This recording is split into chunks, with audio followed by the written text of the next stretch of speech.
Are you kidding me? Ino yelled. That's bull. Tough shit, Blondie. That's the world we live in. Anko didn't care if wasn't fair.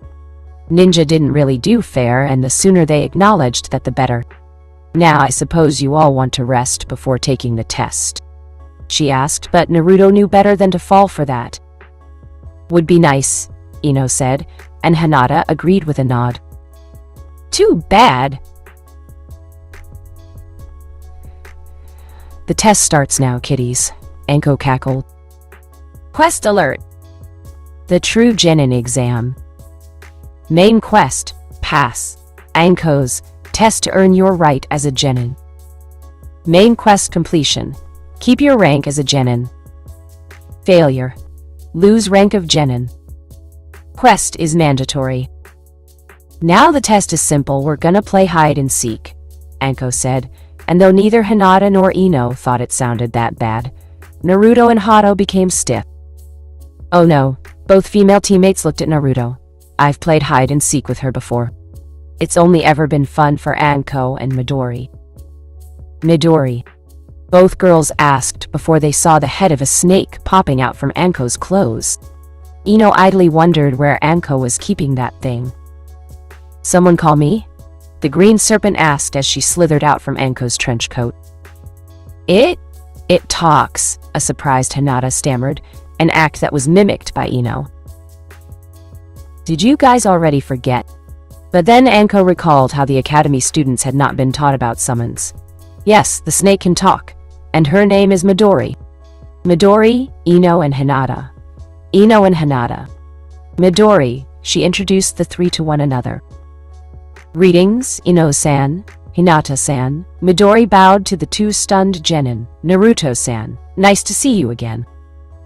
Arf, was Hato's bowsy reply.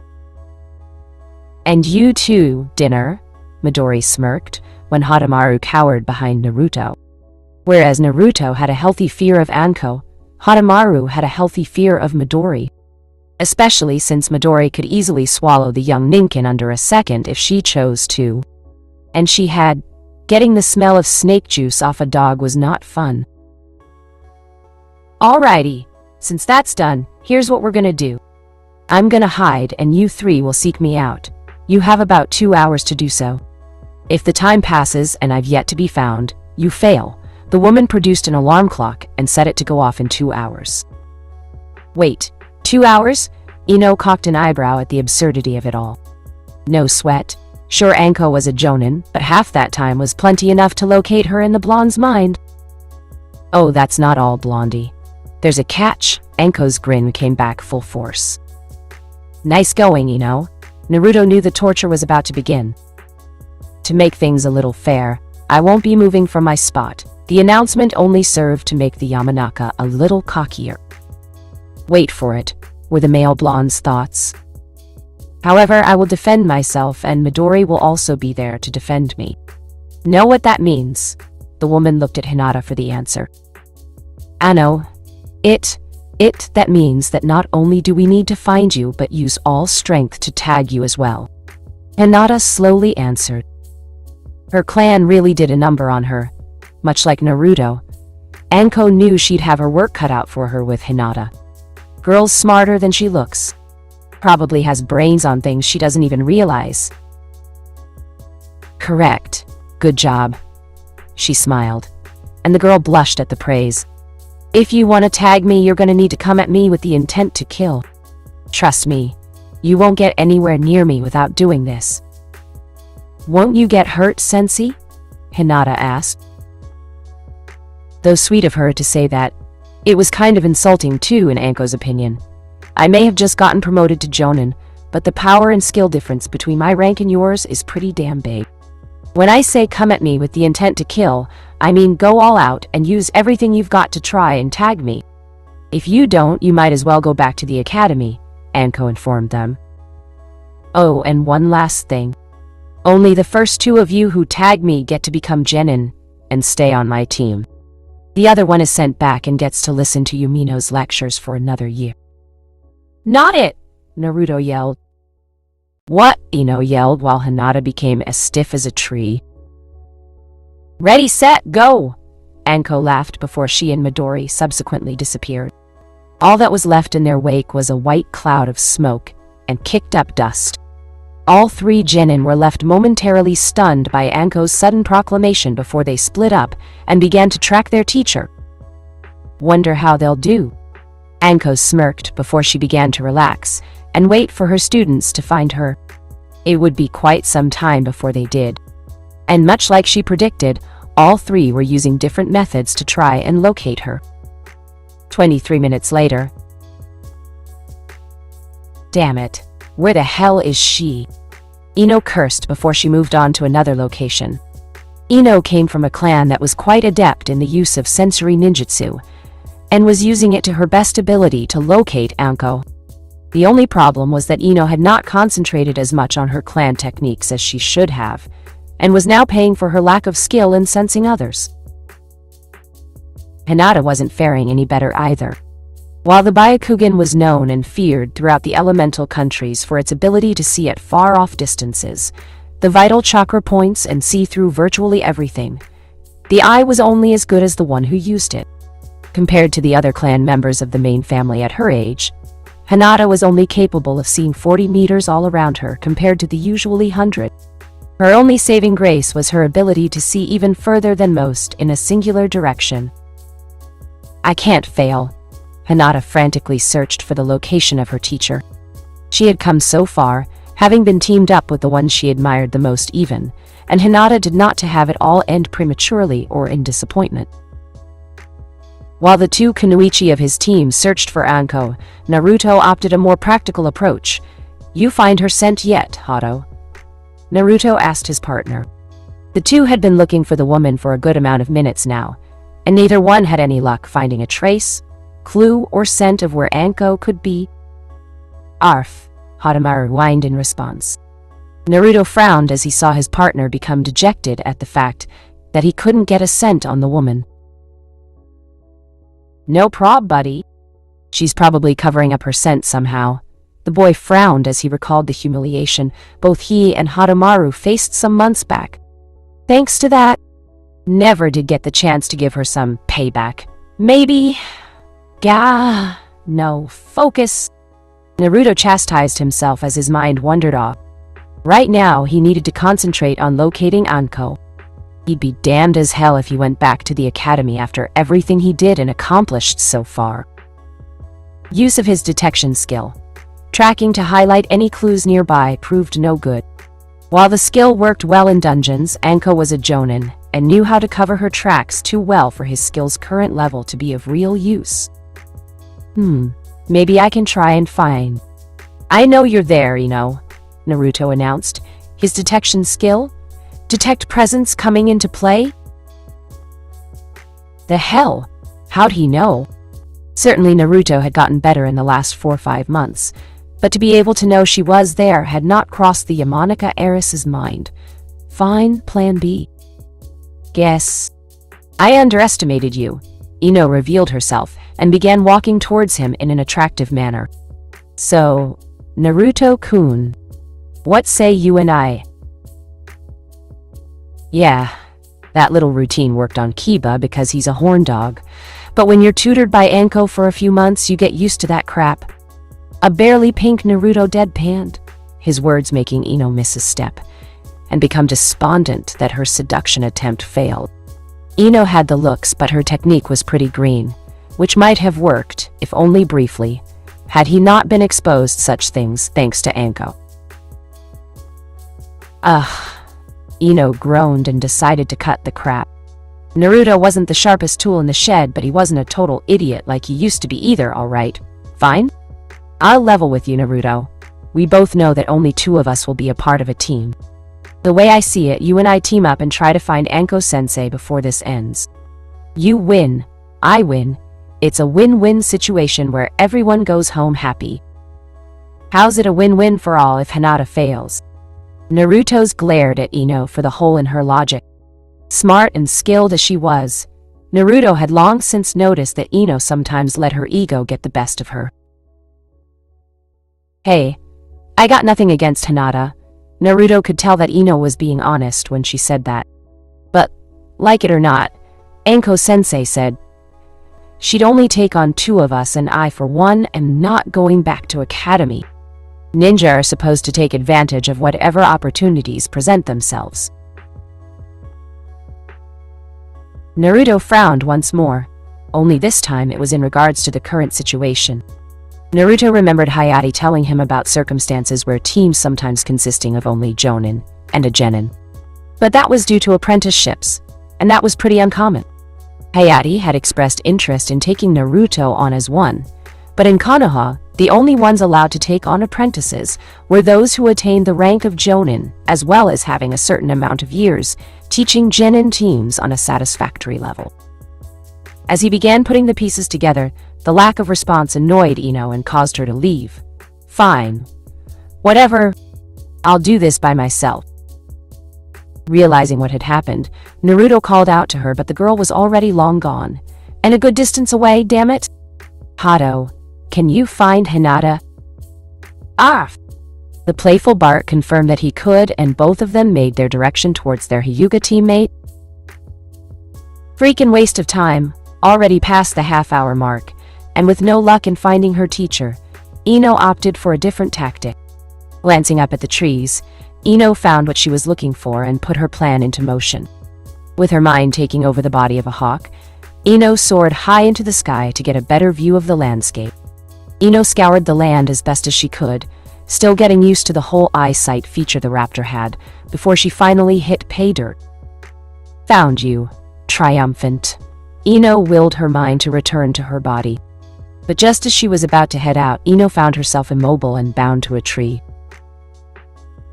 What the hell? She struggled before she heard a laugh and snicker being held back. Oh, you bastard!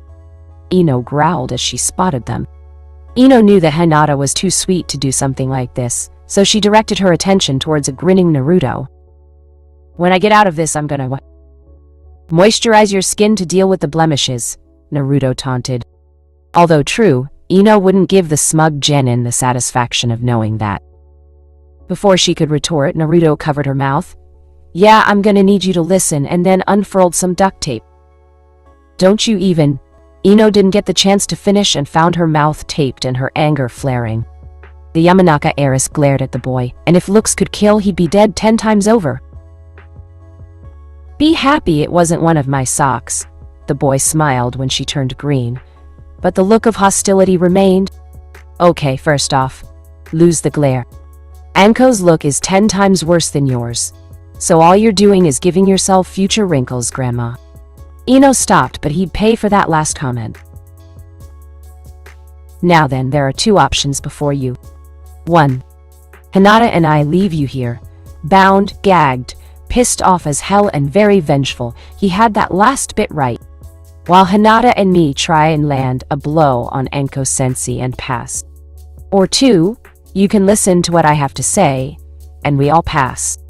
Choice is yours, but if you have any plans of escaping, I'm letting you know now that wire is designed to mess with your chakra, so the Nawanuke no Jutsu rope escape technique won't work. Ino slumped, and there went that idea. Not having any other choice, Ino was forced to go with number 2 and listen. Sometime later. 59 minutes and counting. Anko frowned. Maybe she overestimated the 3 of them. Oh, sure, Naruto had potential, and if push came to shove, she'd take him as an apprentice. Wouldn't be easy, but an exception could be made. Someone with such gifts and dedication, such as his, shouldn't be wasted in her mind just because the other 2 didn't want to work as a team or knew how to find her. As the village Jinchuriki, the last thing the heads of the village wanted was a weak ace in the hole. Not that she thought of him as such. Then again, there's still time left, so... Ah, here we go. Rising up from her position, Anko spotted Naruto, Hotemaru, and Hinata. But Anko frowned when she noticed the lack of Ino. At least 2 of them are willing to work alongside each other. Unfortunately, all 3 needed to work together to pass. As it was, Anko would likely be taking on an apprentice while she'd recommend Hinata be put into the reserve. Ino would be going back to the academy, it seemed. Shame. Really. Inoichi's kid had potential too, But then, so had many others in the past, only for them to end up failing. You guys sure took your sweet-ass time. If it takes you this long to find me, then how long do you think it will take to touch me? Naruto's only response was to make some shadow clones, and as one they threw several shuriken towards her. Shuriken Kage Bunshin, no Jutsu, Shuriken Shadow Clone Technique. An apology gift from the Sandan Hokage after what happened last night. With the technique just learned and with no real time to practice, it was nowhere as deadly as it should be. Right now, it would serve more as an inconvenience, but that was good enough at the moment. Soon the shuriken multiplied from 9 to a little over 30, all of which sailed through the air towards the intended victim. It didn't stop there, and the original followed up with another technique he learned from the Wind Dungeon Futon. Ibuki no Jutsu. Wind Release. Powerful breath technique. Whoa! Anko's eyes widened as while some were flown off course by the powerful technique, many more of the flying stars gained a considerable boost in speed. But good as he was, Anko was better and got out of the way, only to go where Naruto hoped she would. Katon, Inka Hayaki, no Jutsu, Fire Release. Shadow Fire of 100 Demons Technique. While the name was a misnomer, the upgraded version of Katon, Inka did release a considerable number of demonic flaming fox heads per clone. The air became hot. Grass and plants shriveled, some even caught fire and some spots blackened as they raced towards their target. The intense heat temporarily blinded Anko, and she had to admit she was impressed. Naruto kept a few techniques close to the chest. Smart. Dakamaki no Heiki, Steel Snake Coiling Wall. The woman soon found herself protected by a coiling and enlarged Midori. And while the technique proved to be very unbearably hot, Midori's enhanced scales were more than up to withstand the technique. It did sting a little though, a fact that irritated the uncoiling summon. Damn it, Gaki. When I said come at me with the intent to kill, I didn't mean you should actually kill me. But she had to admit she was impressed. Oh, bitch, bitch, bitch. Make up your mind. Anko's eye twitched at that. Alright, you want to play rough? Let's play rough. Anko originally wanted to give them a sporting chance, but the kitty gloves were really coming off now. Anko blurred through some hand seals before she finally unleashed her technique. Sen-ei Tajashu. Many hidden shadow snake hands. A large myriad of serpents of various sizes and color burst forth from the woman's sleeves as they made their way towards Naruto and Hinata. Oops. The lesser serpents all bared their fangs at the two genin in intimidation, and Anko smirked as she saw them falter a bit. While the technique was a bit overkill, the woman willed the snakes to merely bind them instead of sinking their fangs into their vulnerable bodies. Naruto and his clones and Hinata made a valiant effort to block the snakes, but they were too great in number, and both found themselves bound by the familiars. Right before they all went up in smoke. Diversion? Or did they switch out when we were blinded? Knowing her ward, Anko half expected such a tactic. Not that it would do them much good with Midori's senses. Find them, Anko ordered the Great Serpent. As Midori was about to comply, the summon found herself pelted with countless insignificant weaponry. From the trees, the Great Snake spotted Naruto and Hinata accurately throwing several kunai and shuriken. With her Byakugan, Hinata was able to land the more accurate throws that were aimed at the more sensitive areas of her giant form. Both were wise not to get in close and personal, but Midori was starting to get irritated at their continued efforts. Having enough of this, Midori moved towards them at record speed, and just as she was within striking distance, did Naruto make his move.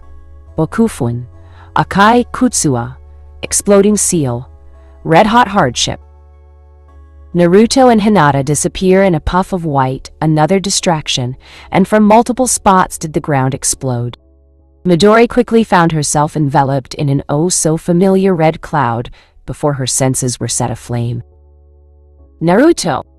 Midori wailed as she once again found herself the victim of the boy's patented chili pepper bomb and became incapacitated from the incredibly harmful effects. "You'll pay dearly for this." "Midori," Anko shouted with worry, but focused her attention on a swiftly sprinting sword-drawn Naruto. To others, the sudden appearance would have left them at his mercy, but owing to her superior reflexes and speed, the boy might as well have been moving at a jogger's pace in Anko's opinion. With Naruto's superior physical strength, Anko knew better than to block the sword strike with a kunai and merely sidestepped out of the boy's way. But Naruto flowed from one strike to another, as he was taught, and never relented. But good as his form was, Anko had tricks of her own. Near his feet came two snakes that served to trip him up. It was only for a second, but it gave Anko more than enough time to slug the blonde hard in the face. Naruto grunted from the blow and was sent tumbling. Anko then prepared to dish out a little more payback before she was forced to dodge the sudden charge of Hadamaru. While his use of the Senka no Jutsu flashfire technique gave him quite the boost in speed, she proved too quick, and it was a waste of a technique given its chakra flare was meant to blind its target. Can't exactly do that when you're not being looked at. Anko made a casual note to get Midori to shape him up for pulling such a stupid move. For now, she merely sent some serpents at him before the Jonin turned around to deal with Naruto. Ninpo, Kaioken, Ninja Art, Fist of the Sun King. The ability from his crimson cloak of the fire rat caused a bright flash that illuminated the area and served Naruto well in blinding his opponent. Gah! Anko recoiled from the bright light, her hands going to her eyes in an attempt to dull the pain. But as he moved in for a strike, the boy was unprepared when she suddenly lashed out and caught him in the chest. Psych! Anko cackled at her downed student being quickly wrapped up in a coat of snakes, the pressure threatening to pop his head off like an unwanted zit. Hebi no mi, Snake Eye. Anko revealed her snake-like eyes. Does nothing for intense heat, but does a good job protecting the eyes from very bright lights. Having seen Naruto's technique some time ago, Anko knew the pseudo-dojutsu skill would come in handy if he decided to use that against her. With one student down, Anko believed it was time she hunted down the other two. But Anko froze before she could follow through with her intentions. Shintenshin no Jutsu, mind-body switch technique. Success! Anko suddenly heard in her mind. Off to the side, Anko saw Naruto smirk and watched as the snakes binding him began to combust. Courtesy of his cloak's other ability, the Harihai no Nezumi, Shroud of the Fire Rat, while Hinata suddenly appeared and began dealing with the snakes that bothered Naruto's Ninken. Oh, you're fucking kidding me. This whole thing was a distraction. Anko quickly put together what happened. Naruto and Hato kept her attention with a clone disguised as Hinata, so she wouldn't think the other genin was anywhere else but in front of her. In reality, Hinata, much like Ino, was never a part of the actual fighting. She must have let herself be taken over so the Yamanka could maximize her range. Anko would have thought it pretty clever of them if it weren't for the fact that no one would ever let her live it down if they found out about this. Anko cursed herself for underestimating them. No way am I going down that easily. Eyes! She's fighting back. Ino Anko grunted as her hold on the body began to wane quickly. Get a move on! Thrashing like a wild caged animal, Anko did her best to free herself but couldn't prevent her Yamanaka possessed body from slapping herself before being struck by Hinata and Naruto. Anko felt herself regain control as her will forced the Yamanaka to retreat back into her body. Sometime before. And that's the plan, Naruto said. Okay, not as good as the ones Shikamaru would come up with, but not bad, Naruto. But you're forgetting a couple of things. I'm vulnerable when my mind's gone, and if I miss it takes a while for me to regain control of my body. And I can't take control over what I can't get a good look at, Ino added her piece. Can't you just take over Hinata's body and using her eyes to zoom in on Anko-sensei? Naruto asked as though it was the most obvious thing in the world. Okay, actually, that might work. I'm game if you are Hinata. Going to need your help on this, taking over a person's body, supplanting their mind and using their bloodline limit was very tricky. Taking over the body and working in conjunction with the other consciousness was a much easier task. "Ano, there is a potential hiccup," Hinata added. Snakes see via thermal radiation. Our body heat will give away our position. I can only focus my bloodline to a certain distance." She's right.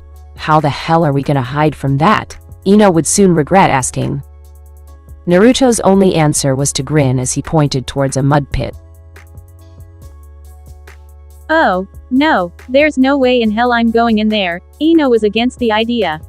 But with her body still bound and with Hinata to help him, the gossip queen soon found herself covered in wet dirt and other substances. While Hinata was reluctant to becoming mud-covered, at least she didn't put up a fight like Ino. "Present." "Well, shit." Anko cocked a smile. Truthfully, she would have passed them even if they didn't manage to land a blow on her. The whole concept had been to see if they were willing to think in clearing and work together as a team should. She certainly had not expected that combo of theirs. As she was about to congratulate them, Anko realized both Kunoichi were still caked in mud, and began to laugh. "So, do we pass?" Naruto asked their instructor, a cocky grin plastered on his smug face.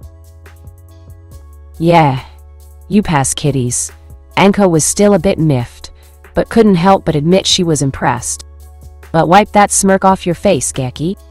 We both know if I'd been serious from the get-go, you three would be in a whole world of hurt, and had gotten nowhere near to hitting me." "Yeah, sure." Keep telling yourself that. Naruto's response got both of his teammates to chuckle and giggle. Quest completed. The True Genin Exam. Main quest. Pass Anko's test to earn your right as a genin. Accomplished. Total rewards. Keep your rank as a genin, access to new missions, access to new natural dungeons. Little shit, Anko humped half-heartedly. Naruto! The rage-filled voice scattered all nearby animals in the area and stiffened the most experienced genin of the group. At least I don't get to deal with Midori when she gets back from the river, Anko grinned as the genin paled. Revenge was so very sweet, it seemed. But thoughts of revenge aside, the woman glanced upwards at the sky. And from the sun's position, Anko determined they had a decent amount of daylight left for her plans. Well, we've got some time to kill. The day's already half gone, so we won't start missions till tomorrow, Anko and Naruto mentally groaned. Both knew that was gonna suck. Ignorant as they were now, Ino and Hinata would soon join the club. So, instead we're gonna be doing a little training to see where your weaknesses and strengths are at. You got 10 minutes to catch your breath before the fun begins. Naruto, you sit this one out. Why am I getting that feeling again? A still mud-covered Ino wondered why she suddenly felt uneasy. Her gut was telling her to run away as fast as she could. But Ino's mind knew that it wouldn't be so simple or successful. Anko and her familiar were fast. She would be lucky to make it a few meters away before she was caught. Oh well, at least we start missions tomorrow. The blonde smiled and idly wondered what her first mission as a genin would be like. She knew it wouldn't be something dangerous as they were first starting out, but the Yamanaka hoped it would at least be something dignified and worthy of the rank of genin. Chapter 14. No pain, no gain. Her arms hurt, her back felt broken, her legs burned like no tomorrow, and the pain radiating from her stomach forced her to stay curled up in a ball, lest its contents feed the nearby birds. All in all, Ino never felt more miserable in her life. The Yamanaka didn't bother looking for her fellow genin Kunoichi, or care how she was right now. Moving proved too painful, and it had barely been over an hour. Oh boy, I've got my work cut out for me. Anko was disappointed. You two barely lasted a little over half an hour. Ino had to bite back a remark lest she find herself going through that hell again. That it was only half an hour they completed only held her tongue back further. It felt way longer. All right, both of you get up. I've seen enough, and Anko thought it wasn't much. Rest up for tomorrow, cuz when we're not doing any missions, we'll be doing this pretty much every day till you learn to love it. Naruto, 2. Ino Hope. Believe it or not, the Gaki's got a crazy amount of stamina. He can do this in his sleep, which was why she'd have him do different exercises compared to his teammates. While Ino and Hinata's stats were much more rounded compared to Naruto's, which went so far at one end of the spectrum, the gap between her newest trainees and her ward was nevertheless big. Status window. Name: Hyuga Hinata. Job: Genin. Level: 11. Next level: 76%, 100%. HP: 525. CP: 675. Star: 11. Vit: 21. End: 27. Dex: 32. Int: 47. Wiz: 39. Cha: 13. Look: 13. Def: 10. Description: Hinata is a very kind but very shy young girl who comes from one of Konoha's 4 noble clans. Despite being trained in the art of the gentle fist at a young age, a renowned and deadly taijutsu, Hinata's skill is lacking for reasons currently unknown. While not one of the best students in the academy, Hinata is still one of the more intelligent students. While most of the girls in her class are infatuated with Sasuke, Hinata is attracted to someone else. Her love for cinnamon rolls is said to rival Uzumaki, Naruto's love for ramen. Attribute points: 0. Common perk points: 0. Special perk points: 0. Status window. Name: Yamanaka Ino. Job: Genin. Level: 12. Next level: 43%, 100%. HP: 425. CP: 525. Star: 10. Vit: 17. End: 21. Dex: 36. Int: 46. Wis: 35. Cha: 43. Look: 18. Def: 10. Description: Though not as intelligent as her rival, Sakura, Ino is still one of the top students at the academy. Ino is talented in her clan's teachings, but due to her attitude and infatuation with Uchiha Sasuke, she isn't as far or as proficient as she should be. Ino is notorious for her gossip and fashion sense and love of shopping. Very little happens in the academy that she doesn't know about. Attribute points: 0. Common perk points: 0. Special perk points: 0. I really do have my work cut out for me. The woman fought back a sigh. So, can we go home? All Ino wanted was to take a herb-soaked bath until the aches went away. Nope. Anko dashed those hopes. We've still got one more thing to do. Wenchei. Kanpai! Anko cheered loudly before taking a swig. Kanpai! Imitated the bar's many patrons in return. This can't be happening. A saucer of alcohol in her hand was the last thing Ino thought would happen by the end of the day. Ano, Anko-sensei. To Ino's left, Hinata looked nervous. Are we allowed to do this? Finishing her drink, Anko released a loud, satisfying sigh as she felt the nice burn doing her throat. The moment you earned your headband and the moment you passed my test was the moment you 3 kiddies became adults in the eyes of the village. So drink up, Kanpai. Eyeing their respective drink, all 3 chugged back with varying results. Naruto went first and sputtered like crazy. Ino followed suit and had the misfortune of having some go up her nostrils. The burn was unpleasant. Hinata, being the most conservative of the genin, was the last one to drink the cup's contents, and while she felt her eyes watering, she ultimately proved to be the most graceful drinker. Just don't go having babies, Anko added as they finished. This isn't the Warring States. Period, after all. Save that till you're older. 17 or older, preferably. The last thing she wanted was a black mark on record because of a pregnant 13-year-old Jenin. Eep? Thud. Too far? Anko asked, and Ino nodded. Ah, hell. Gaki, pick her up, Gaki. Lech. Looking at her ward, Anko saw him spitting out whatever it was he was eating like no tomorrow. Rookie mistake on his part. This ramen is horrible. It's like used murky dishwater you let sit overnight. He wasn't even going to begin describing the meat. You've just learned a very important lesson, Gaki. When you go to a bar, you go for the booze, not the food.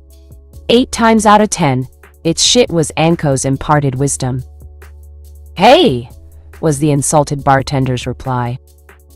Prove me wrong, Anko shot back and pointed at the bowl of rejected ramen. The bar employee did nothing but grab the rejected ramen. Not that Naruto would call it that, and Anko looked smug. After propping Hinata on a stool and waking her up with some smelling salts, of which Naruto told Ino it was better she didn't know why she carried them, Anko looked at all 3 of her Jinin before speaking. Now, you're probably asking yourselves, why is this sexy cool bitch doing this? Take away sexy and cool and you're spot on, were Ino's private thoughts. I heard that. Anko looked at the Yamanaka. I didn't say anything, was her nervous reply. You were thinking it? The woman said, assuredly. Is she always like this? Ino asked her fellow blonde and wondered if it was too late to request being assigned to another team or go back to the academy for another year. This is a first for me, and it was true. Naruto had experienced many sides of Anko, but he honestly never experienced a drinking Anko. Well, the woman wasn't drunk, so it could be a lot worse. Anyway, where was I? Anko paused before she nodded. Oh yeah. I do this because it's tradition.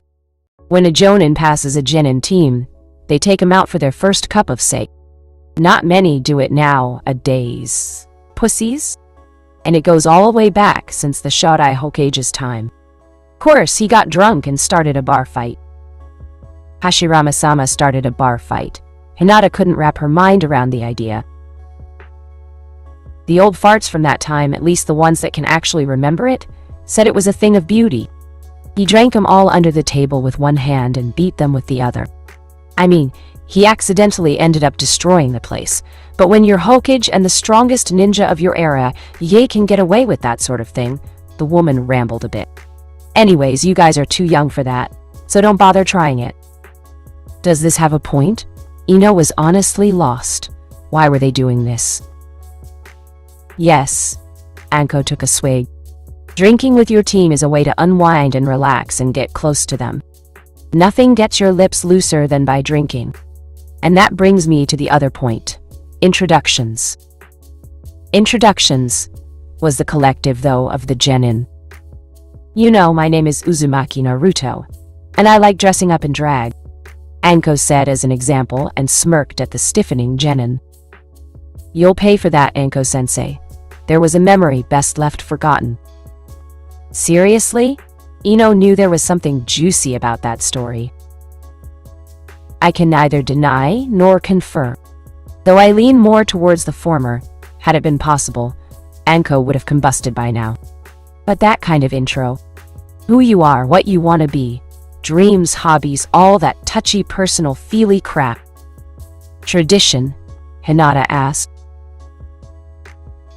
Yeah, I'll start, Anko said. Name's Mitarashi Anko. Recently promoted Jonin and current torture and interrogation specialist.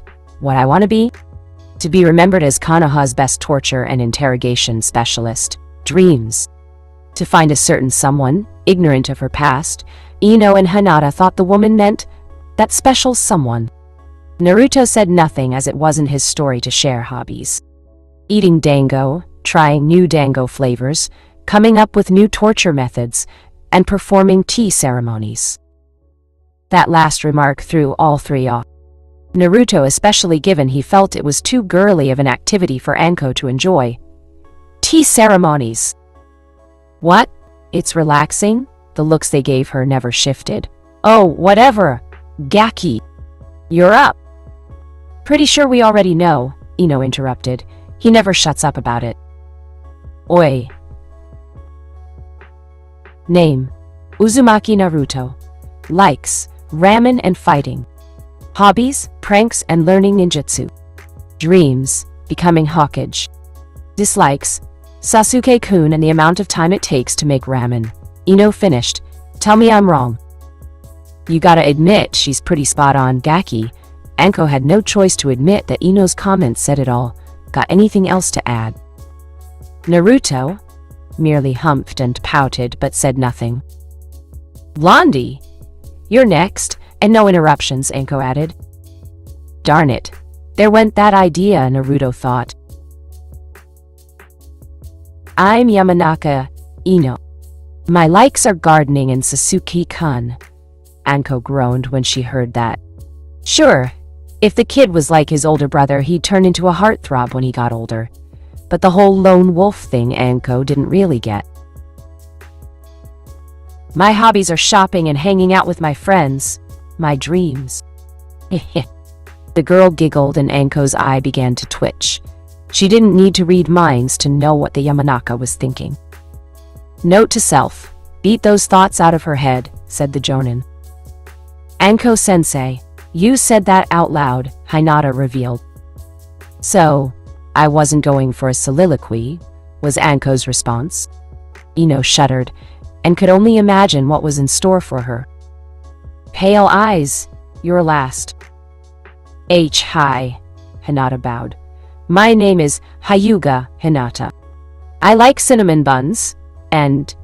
Here she glanced at Naruto but said nothing. Oh, I'm gonna have fun with you two because unlike Naruto's superficial crush on Sakura and Ino's on the Uchiha, Anko had long since learned that Hinata's affections were much more genuine. But confidence issues or not, it wouldn't stop the purple-haired kunoichi from pushing the girl. Anko didn't raise no half-assed kunoichi. My hobbies are making healing salves and flower pressing. My dream is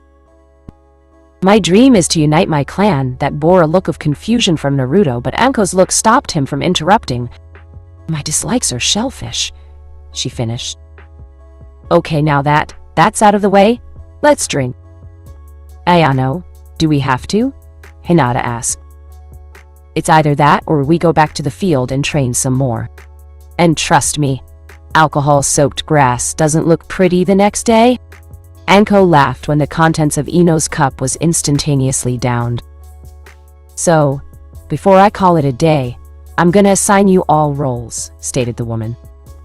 Roles, all three. Jin chorused. Roles, Anko nodded. Blondie. Given your clan's history for interrogation, sensory and plant growing, not to mention pot growing, and yes, I know all about that dirty little secret. Ino's eyes couldn't get any bigger even if she wanted to. You'll be learning under me very closely. Oh, crap, Ino mentally wept. Pale eyes, since you know how to make healing salves, you're now team medic. Trust me, this team's gonna need one unless you want to go home. Sore every day, Anko told her. What about me? Team punching bag. Anko laughed at Naruto's look. Oh, I'm just busting your balls. Team muscle. When we're good and ready, your job will be to act as the vanguard. Clear out the worst of it and get the target's attention on you while these two strike them at the most opportune time. So, I'm Team Tank. Naruto only received odd looks. I'll take your word for it. Anko knew it was a video game term, but not all that bothered, not remembering what the exact definition was. Well, that's about it. Arf? Sorry, Puchigaki. We've already got a team mascot. Hissing was heard from the woman's clothing. In response to that, ow! I'm kidding! Fine, you can be our nose in the field, and the emergency food. Hey! Arf? Grr. Sheesh, tough crowd, Anko remarked. Terrible jokes, both blondes said in tandem, earning themselves the bird. After finishing up for the night, while Ino and Hinata limped off home from the bar, Anko paid the tab, and then both she and Naruto made their way towards his home. Once they were inside, Anko wasted no time saying what was on her mind. "You're gonna need to use your gamer ability with those two." "Come again?" "Look, I know you're hesitant." She ignored his snorting. "But it's either that or we do nothing but D-rank missions for the next 4 months, if we're lucky. Even with my training, there's no way they'll be ready for a C-rank one until then. You put in the time and effort, but you can't deny that your ability accelerated your growth and had a part in all of this. You saw their stats." Naruto couldn't and wouldn't deny it. It was true. And the only reason why he wasn't Rookie of the Year was due to his past performances, and because it manifested partway into the new semester. There was also no disputing that their stats were also very much lower compared to his own. And while they were much more even, yes, the stats were still those of a recent graduate. And that was after months went by. But if you use your gamer powers and bring them up to a decent level, get a bit of combat experience, we'll likely be able to do our first C-rank mission in 2, maybe 1.5 months. "Look, it's up." "I'll do it," the boy said. "To you? Really?" The Jonin honestly expected a lot more hesitance. "I'm seriously over D-rank missions." Both Naruto and Hato nodded. They barely offered any experience, and at this current rate, it would take him forever to level up. "Okay, sweet. So, first things first, aside from their stats, what are their perks like?" "You couldn't see them?" Naruto asked. "Didn't she know observe?" "Don't think Gamer's mentor works the same way Gamer does with you. That, or either my skill level's too low, or it's tied to your preferences," was all Anko could say. Naruto shrugged. "Maybe? Since your Gamer's mentor ability is tied to myself, it may be the case. The full description was too much at times unless he willed the full details, alright. Let's see." "Oh shit." "Oh fuck me," was all Anko could add. Gamer's teammate. Special circumstances have enabled you to view your life as a video game, within certain boundaries. Be forewarned, much like Gamer's companion and Gamer's mentor, this special perk's ultimate authority falls under the jurisdiction of the gamer himself, and his or her say in the preferences or how abilities work, and viewed unless otherwise said so. Well, at least it says it won't become active until tomorrow. Months later, and the damn thing still surprised him with the way it worked. Ever heard of easing someone into something? That comment earned her a blank look. Intense and unorthodox training and reality space-time bending are two different things. When they wake up tomorrow fresh as a daisy instead of aching like crazy, and the same thing happens the next day and the next, they're gonna know something's going on. They might even see a pop-up. Okay, Naruto had to give her that. Fine, I get it. I don't know exactly how it differs from my perk, but I do know that Ino's a gossip and likes to stick her nose into things. The only reason why she didn't for him as he began showing improvement was because she was too interested in Sasuke's team. One of the few times he was glad the stuck-up Uchiha had attention upon him. I read her profile, Gaki. Anko was fine with the snooping and information gathering. It was a good skill to have, but she was going to have to teach Ino when and when not to blab. And while not how she would have liked them to learn this, life sometimes threw things at them outside their control. Well, better to get it over and done with. But first off, can you do something about that wake up pop-up? The woman hoped the answer was the one she wanted. Tried that a while back, and no, Naruto dashed such hopes, damn it. Alright, can you do anything about your Jinchuriki perk? As a result of the reveal, the special perk previously marked as Adai had changed to Jinchuriki, Kyubi. Best not to overwhelm either of them with more than one secret at a time. Fortune was kind to her as Naruto nodded. Okay, good, one problem solved. Now then, tomorrow morning we collect both of them bright and early, and hopefully before they notice. Pray that if they do, they pass it off as their minds playing tricks on him. Now, with Hinata, we don't have to worry too much. So, we collect Miss Loudmouth first and foremost. Early next morning. The morning was much colder compared to yesterday. Winter in Hai no Kuni, pretty much all across the elemental countries, was unpredictable temperature-wise and very erratic when it came to the weather. 2. The previous day could be cold and snowy, and the following day it could become warm and wet with slush. Freakin' cold, even with her cloak. Ino's teeth clacked loudly around her. Can't we wear something warmer? Get used to it, Blondie, Anko told her charge, her warm breath visible in the air. This is a good learning opportunity. There will come a time when you have no choice of when or where your fights will be. Ninja have to adapt and endure the shit that's thrown at them or face the consequences. You don't hear Hinata complaining.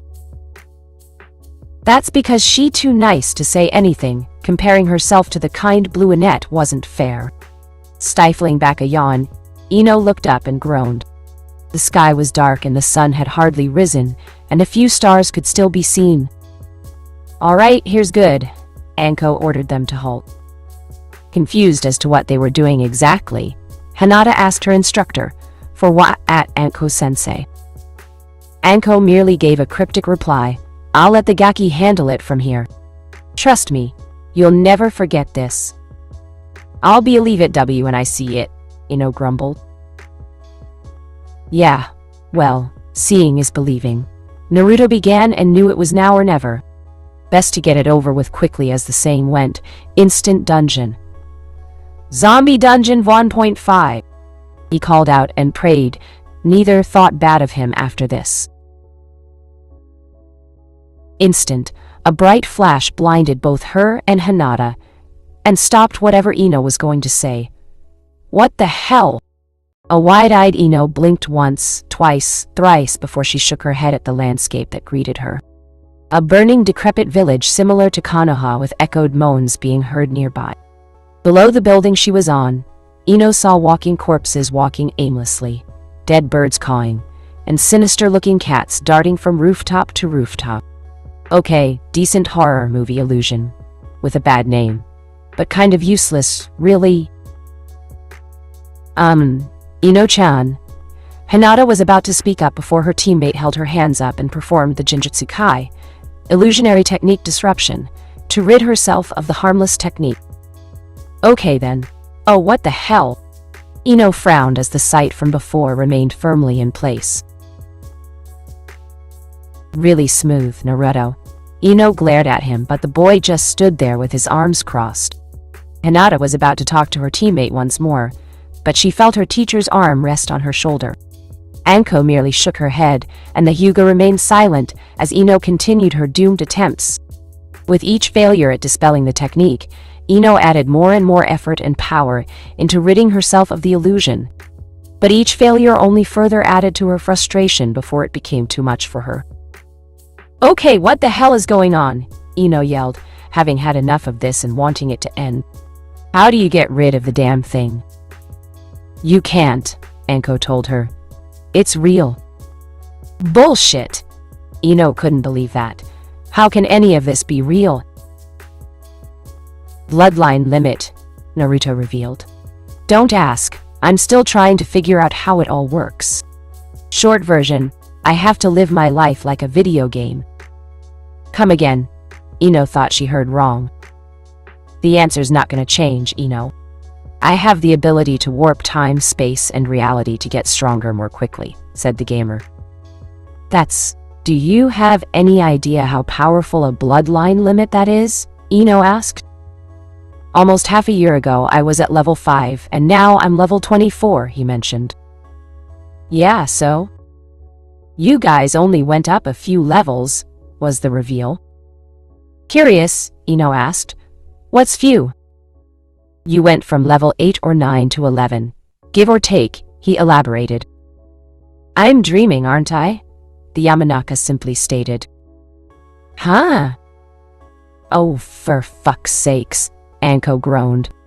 Of course, Ino wouldn't make this easy. Yep, this a dream. I'm still in bed with a sore body, and having a very weird Sasuke-less dream, Ino nodded sagely. It was the only explanation. Time to wake up. Ino pinched herself and flinched, but her eyes greeted her with the same scenery. Okay, a very weird and lucid dream? Anko said nothing as she approached her charge, and Naruto knew what was about to happen next and felt sorry for her. This is gonna hurt, Naruto commented. Why? Hinata asked. Smack. Naruto winced. That's why. And Hinata could only agree. Even she felt that. Ow. The fuck? Ino felt her eyes beginning to water. The young girl winced, and her vision blurred a bit as the stinging sensation began to be felt across her face. Can it, Ino? Anko had enough, and the other 3 members of the team knew the woman was being serious when she forwent the use of her nickname.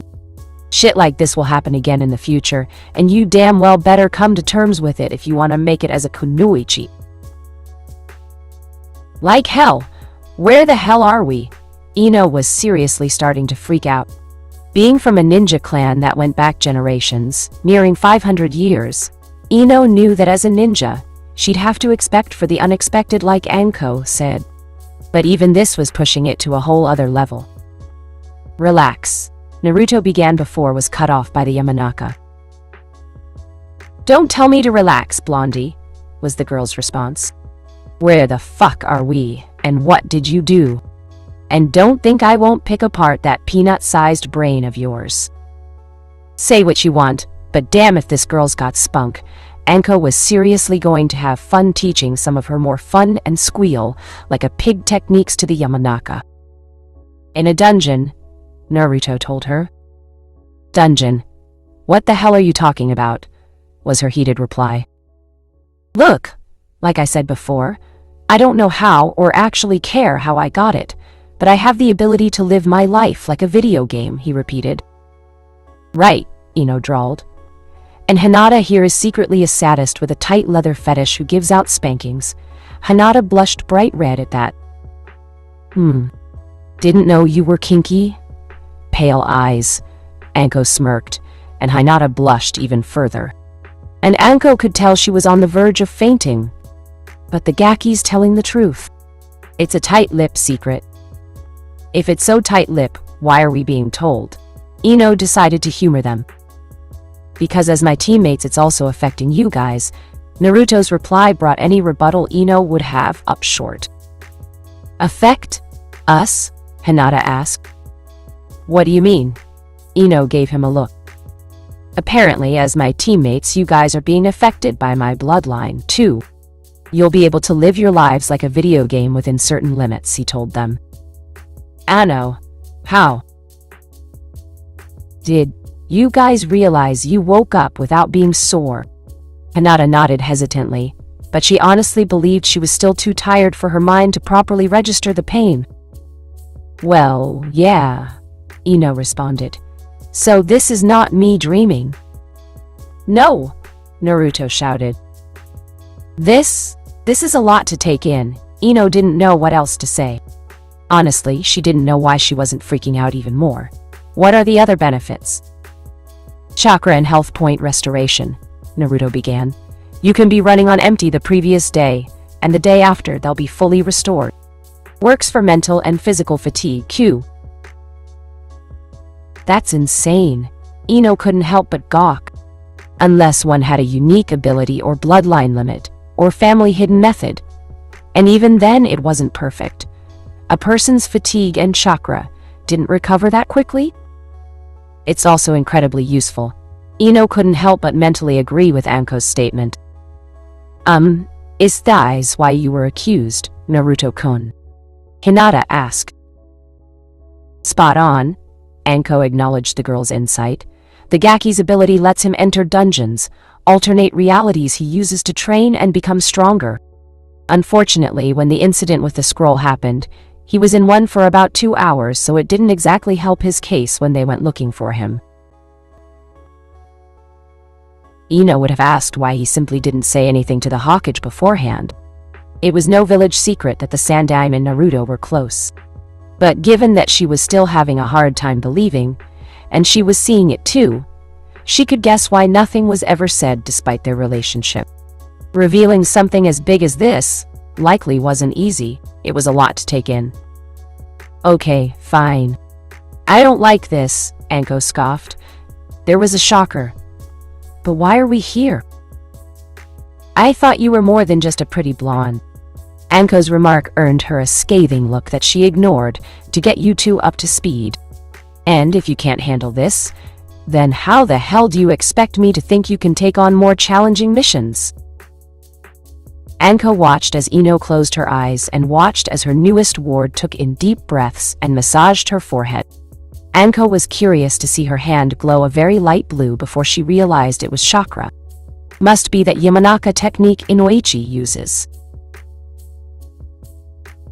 Anko had only worked with the man on the very odd occasion compared to Ibiki, but noted that during extremely stressful or traumatic situations, he would perform the same thing. Anko surmised the technique helped the two calm down and start thinking rationally. No other clan she knew of had a deeper understanding of the mind than the Yamanaka clan. However, despite their mental fortitude and resilience, they themselves were not immune to the psychological trauma that affected them. They had a greater tolerance for that sort of thing compared to others, but were not immune. Releasing a breath, Ino looked up at her Jonin instructor and asked, "So, we're here to get better?" "Yep.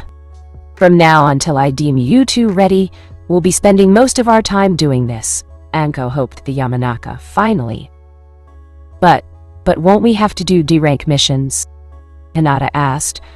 "Are we not supposed to do a certain amount before we qualify for our first C-rank 1? Unfortunately, Anko hated that prerequisite, which is why we're fortunate that the Gaki's ability enables time dilation. Time dilation? You mean as in we age more quickly? About an hour more, right? Anko asked. Naruto, however, shook his head. In instant dungeons, it's 1 hour outside equals 4 hours in here, and in natural dungeons it equals 2 hours. Both eyes of the newly made Kunoichi couldn't get any larger. Holy. Just how old are you? Naruto shrugged. Dunno? 14? Give or take a month. Lost track, to be honest. How can you lose track of something so important?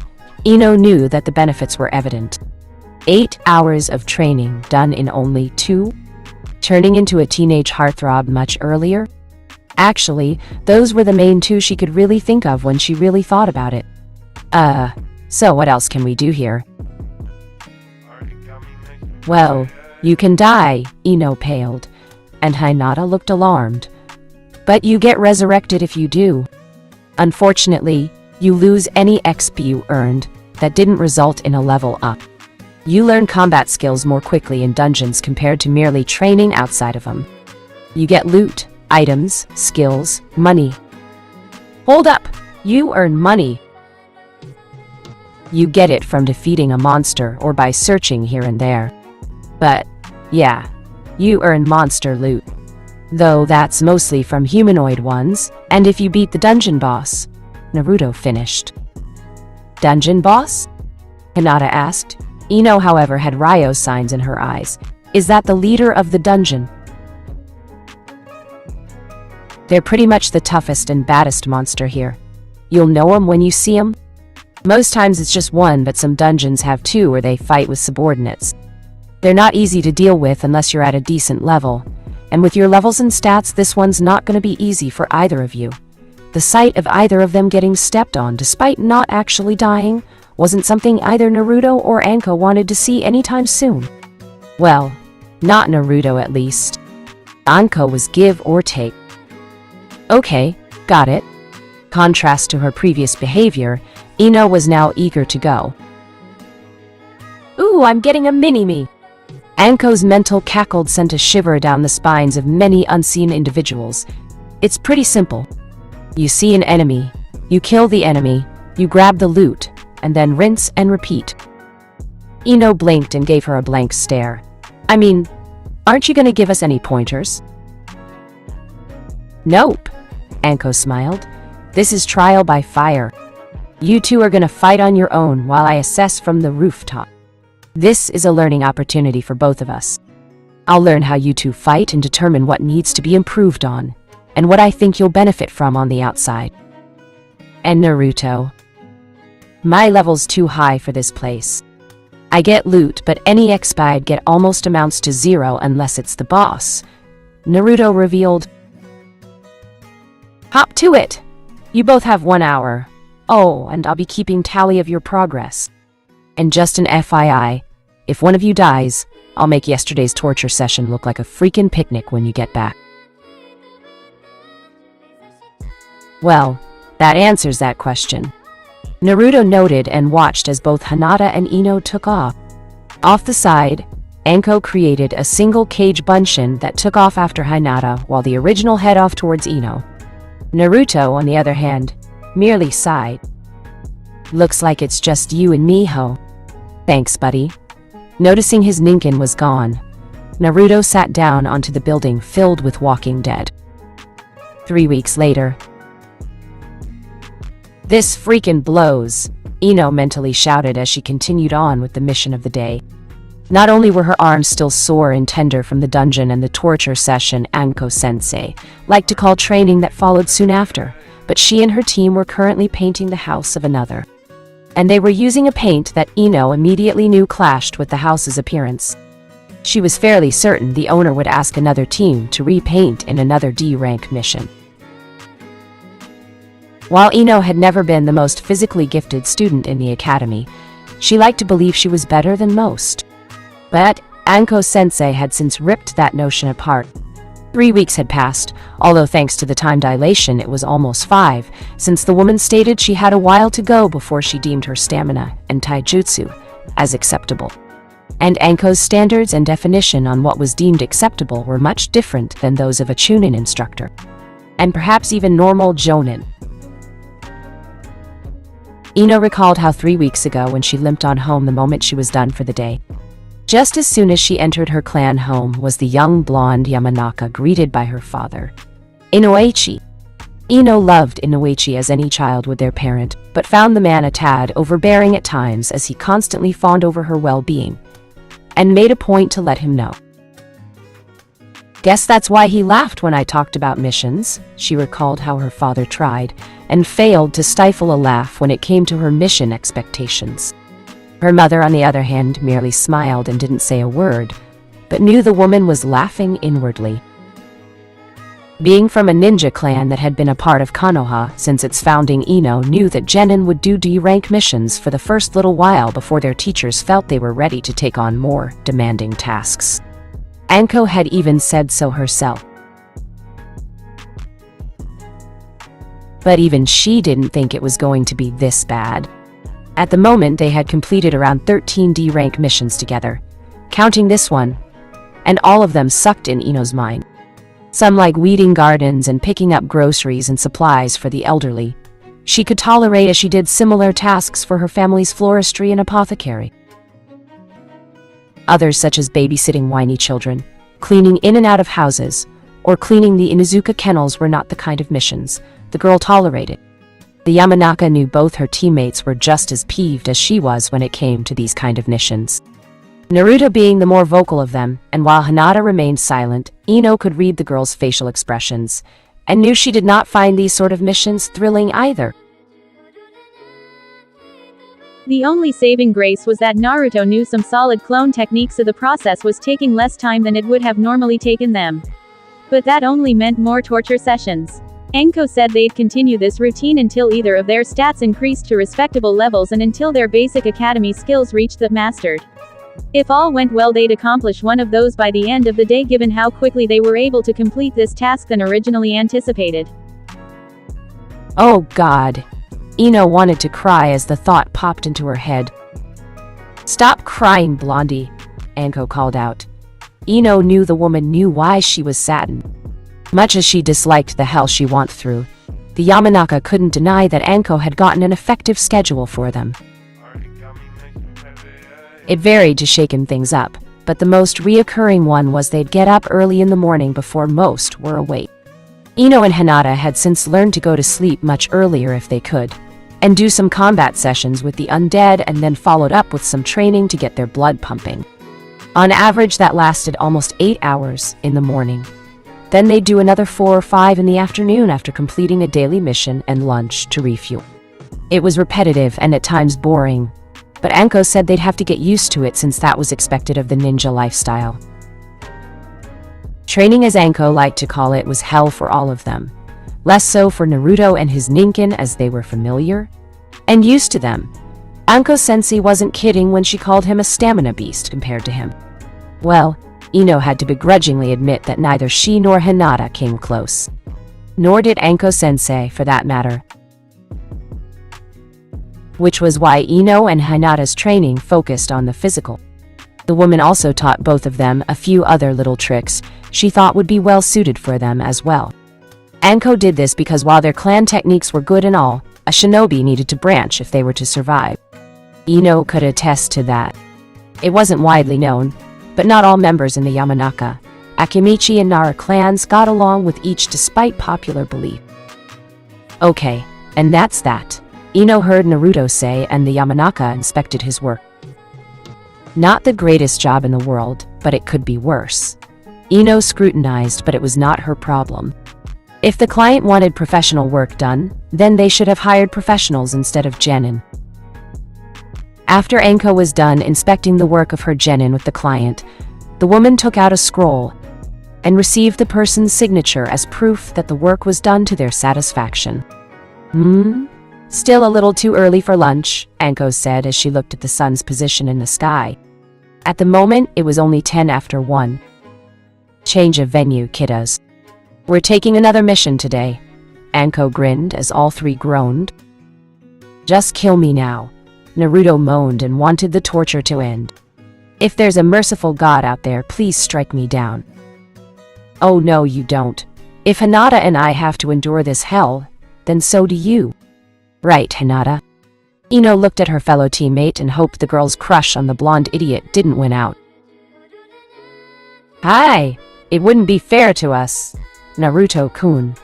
Hinata blushed as she agreed with Ino. Like anyone, Hinata did not care much for D-rank mission, and having one less person on the team meant more work for Ino and herself. Anko didn't participate in the actual grunt work of the mission, merely collecting payment and supervising them. Though even Ino realized that Hinata noticed their instructor's lack of desire to be there.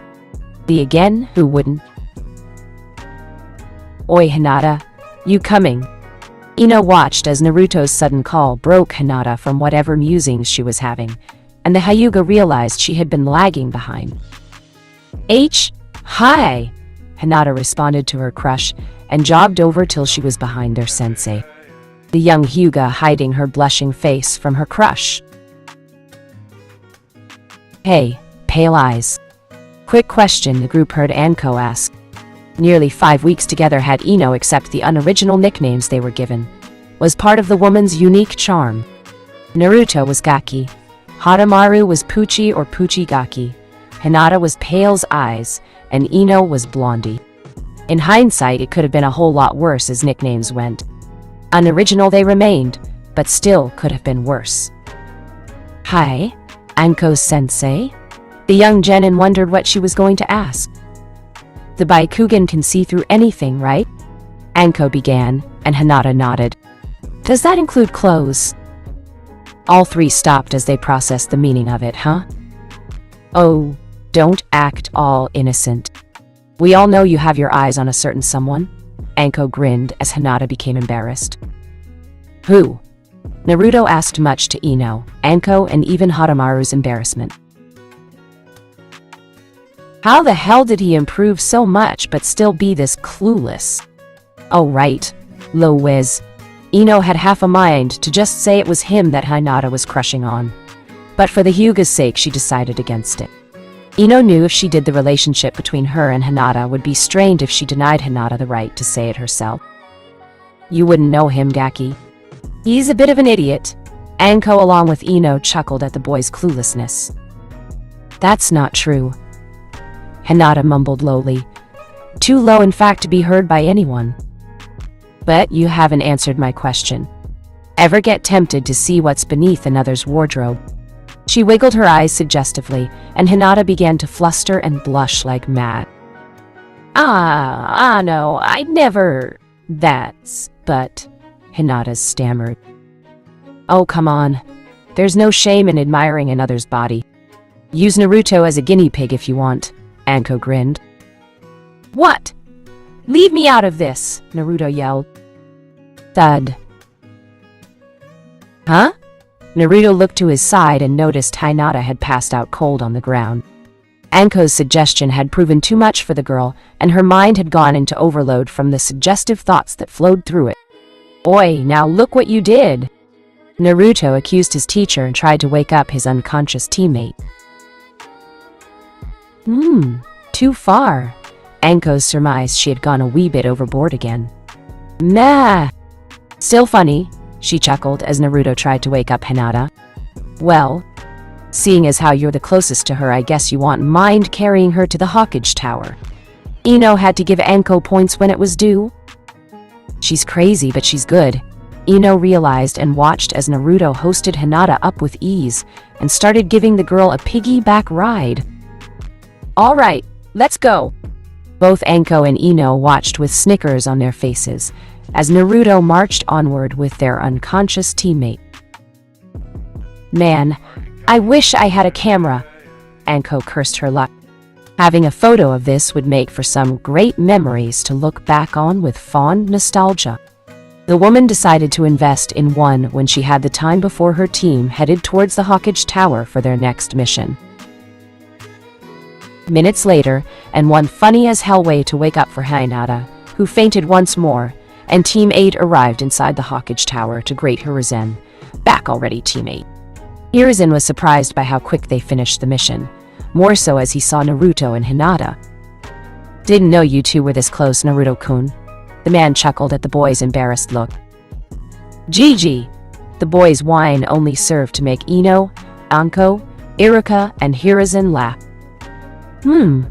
Was all Hinata said as she snuggled more closely and comfortably on Naruto's back.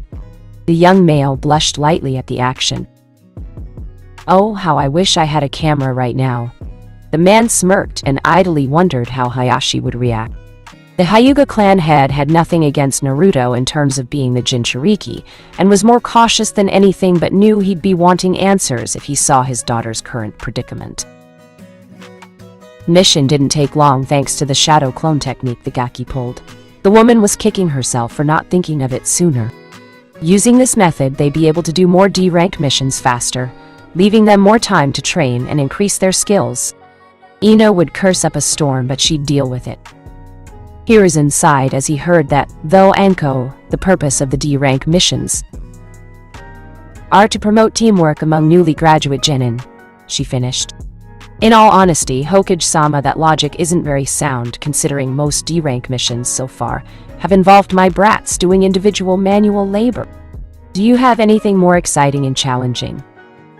Anko, you're seriously suggesting they take a C-rank mission? Iruka asked her. Certainly they've done slightly more than the other teams, but they've only been out of the academy for only 3 weeks now. They're nowhere near ready. First of all, thanks for the redundant input, Umino. But last I recalled, they're my students now, not yours. She sent the man a glare that stopped the man's next words. Secondly, if you count the 20-odd D-rank missions the Gaki did before he became a ninja, then we technically have well over 30 accomplished missions. Pardon, that was news to Iruka. When did Naruto do D-rank missions? He hasn't been a genin for more than 2 weeks. So how? A few months or so ago in exchange for Kenjutsu lessons, Naruto answered as he shifted Hinata's weight a bit. Gigi said it was fine because D-rank missions didn't really pose any healthy risks or anything. A stunned Chunin instructor looked at his village leader and became shocked as he saw him nod. Besides, D-rank missions are boring. So what if I used Kage Bunshin? It gets the job done faster, and we do some more training. Truthfully, Naruto wished he had been able to use the training grounds for his dungeon abilities. But with him being the only one who truly understood how it all worked, the boy had only managed to do so once during his only day off. Anko had focused more of her attention on Ino and Hinata in order to get their levels and stats up, so they could tackle the harder dungeons, and had Naruto show them the ropes and give them the lowdown on the enemies they'd face in the future. Coupled with his continued Kenjutsu lessons and Yugao, Naruto hardly had any free time at the moment. Anko had warned him that this would happen, though Hokage-sama stated the reasons already. Naruto, Iruka sighed. The more things changed, the more they stayed the same, it seemed. But we're ninja. We do anything and everything to get the job done. I mean, Gigi probably uses shadow clones to get his paperwork done quicker, right? Naruto asked his surrogate grandfather. Naruto, as a village official, I can't go about using such a technique to make my life easier. Would it cut my workload considerably? Yes. But it's also about being professional and enduring the things one doesn't like. Hiruzen's words sounded sagely, and Iruka couldn't help but agree with his leader's wisdom. The clones didn't want to do the work, did they, Gigi? Naruto wasn't buying the bullshit speech one little bit.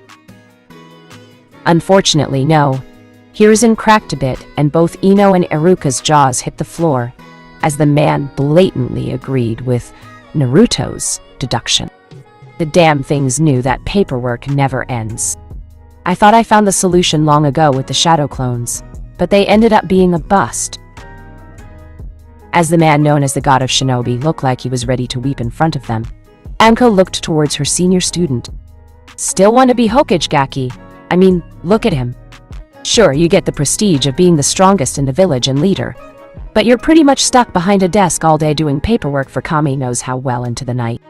Kinda sad when you think about it. I'm starting to wonder that too, though if I find a way to beat paperwork, I'll let you know, Naruto informed them. Trust me, Naruto-kun. Hiruzen butted in. Wise and powerful men have said the exact same thing and failed. One of them was the very founder of Konoha's administrative offices and the creator of the Kage Bunshin.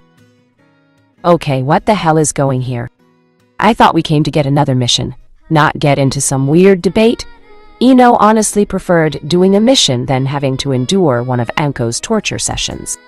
It was the lesser of two evils. Ano, Hokage-sama, our mission request, Hinata asked, and got the conversation back on track. Her face still red from realizing she had been carried on Naruto's back. Right, pardon? Hiruzen became composed and mentally berated himself for losing it. Going over some scroll mission scrolls, Hiruzen came across one that he thought would be well suited for the team. Well, though it may be early, I think I've found a suitable mission for your team. Granted, it's a D-rank one. Naruto groaned at that, however. I believe it will demonstrate how well your genin work as a team. Upon seeing both their knowing looks, Anko did a near-perfect imitation of her former mentor. Oh no. Oh God, no. Oh please, anything but that mission. Now was Anko's turn to weep. You did say you wanted a more challenging mission. Anko, Iruka gave the woman a smug look, and the woman would have met it with a look of her own had she not been dejected by the new mission. On the plus side, it pays much more. Fuck you, Umino! Anko wanted to tell the man off and flip him the bird as well had Hiruzen not been present. The woman forcefully took the scroll from the man's hand. The action didn't bother the man in the least. After all, Anko's newest mission was the most infamous amongst Konoha D-rank missions. Quest alert! Capture Tora the Hellcat. Main quest. Capture Madame Shijimi's pet cat, Tora. Side quest. Capture Tora under 1, 2, or 3 hours. Second side quest. Capture Tora under half an hour. Potential rewards. Main quest completion. 1500 XP, 8000 Ryo 100. Reputation. Madame Shijimi, Konoha 100. Reputation, Tora. Side quest completion. Each hour left over will result in an additional 250 XP. Second side quest. Earn in 2000 Ryo, 500 XP, and 100 additional reputation. You Madame Shijimi. Failure. 250 XP. 100. Reputation with Madam Shijimi. Konoha. 100 Ontichation Torah. Okay, now I'm getting a bad feeling. Naruto muttered. Sure, the pay was better than what they were used to, but Naruto could not shake the bad vibe he was getting. Wen-chi. This is Sexy Serpent to Blondie. Come in, Blondie. Over. Anko spoke softly into her radio transmitter. This is Blondie. I read you loud and clear. Sexy Serpent, over. Ino groaned. The young Yamanaka really wished her teacher had come up with better code names. Seriously, Sexy Serpent? Real original? Anko-sensei. Do you have eyes on the target? Over, Anko asked. Nothing on my end. Sexy Serpent. Best ask Gaki and Pale Eyes. Over, Ino recommended. Will do, Blondie. Pale Eyes. Gaki. You two see anything yet? Over, she asked her other students. Nothing yet, on my end. Sexy Serpent, Hinata bashfully said, and continued to scout the area with her bloodline limit. A tiny part of her, one she did not know she had, continued to say she should take a peek on her crush, who was no more than 100 yards away from her. Come on.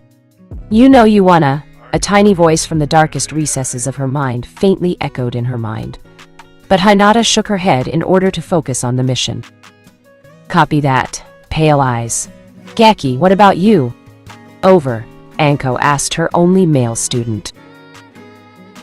Nada, Sexy Serpent. Permission to stop saying the codenames or chose our own. Over, Naruto asked before he continued to use his detection skills to try and locate their target. From the quick look of his observe did Naruto learn that the damn thing had ridiculous evasion and stealth-enhancing perks and titles that explained why it had been able to avoid and give teams a hard time over the years. That's a negative, Gaki. Permission denied. Quit being a pussy and start looking for one. Over, Anko grinned as she heard the groans from both Naruto and Ino. Truthfully, the mission would have been over much sooner if they used Midori and some shadow clones. However, unlike the previous D-rank missions they took, this one was designed to see how well the three genin worked as a team. As such, Anko forewent the use of her familiar and the use of shadow clones to get a better idea. Their dungeon crawling and her training had them do some exercises as a team despite her focus being primarily on the two kunoichi for the time being. And while they weren't the most well-oiled machine, they were fairly decent for a newly formed team. The group had been at it for over an hour, nearly 2, and had spotted Tora at the odd time and given chase. But like the previous generations, the damn creature was very fast, and managed to escape. Part of Anko wondered if the damned thing had Nekomata or Ninako blood in it, for it to be so fast and elusive. The purpled-haired Jonin knew both Ino and Naruto were becoming frustrated, and while it was funny at first, Anko was starting to get annoyed. Now I know why the other teams kept bitching about it. Hold on. Hearing some rustling in the bushes a dozen yards on her left, Anko frowned and informed her team as quietly as she could. Hold on. We got movement. Blondie, 14 meters to your back left. Pressing herself to the three nearest to her as best as she could, Ino suppressed her presence. The Yamanaka had learned that she had a knack for such skills and stealth.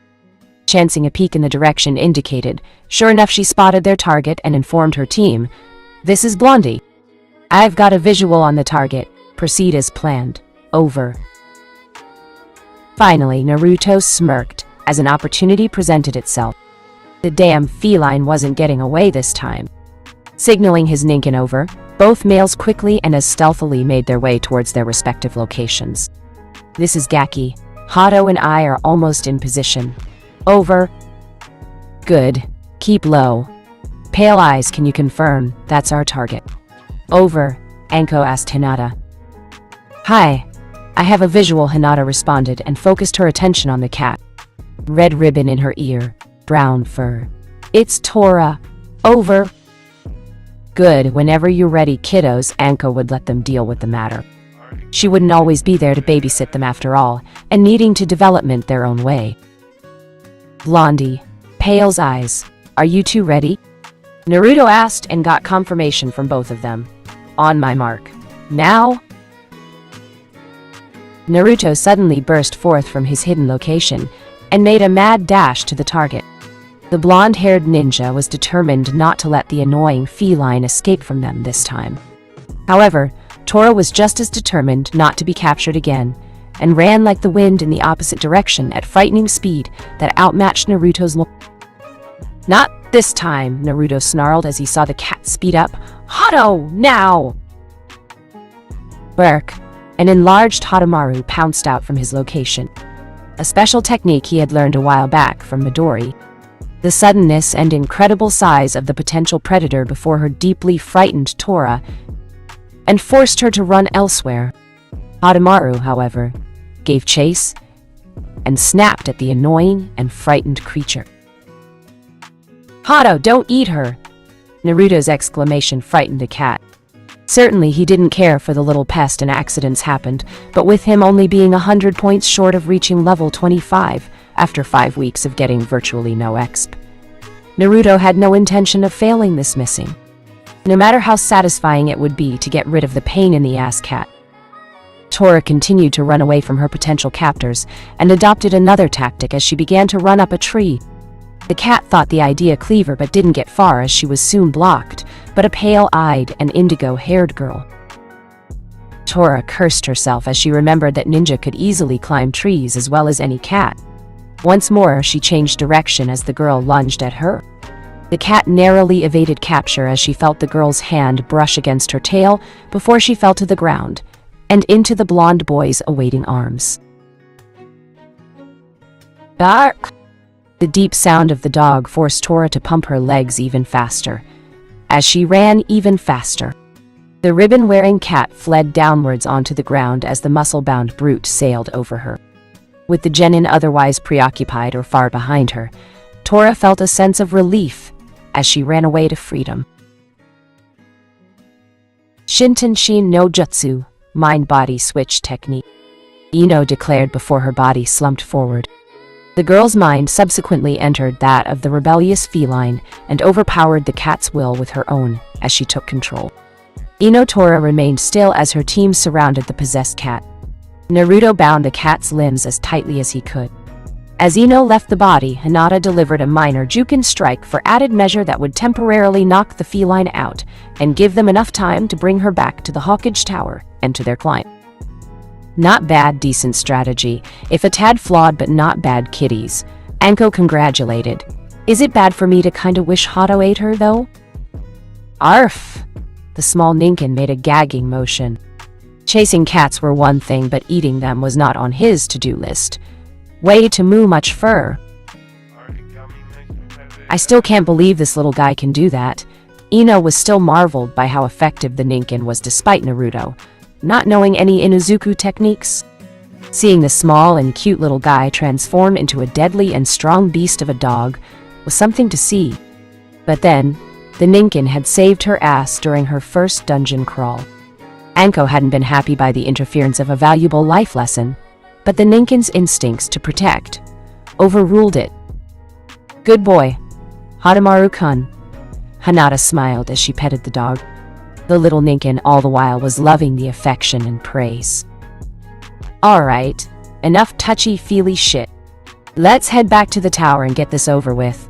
Anko's idea sounded good to them. Hokage Tower sometime later. Well done, teammate.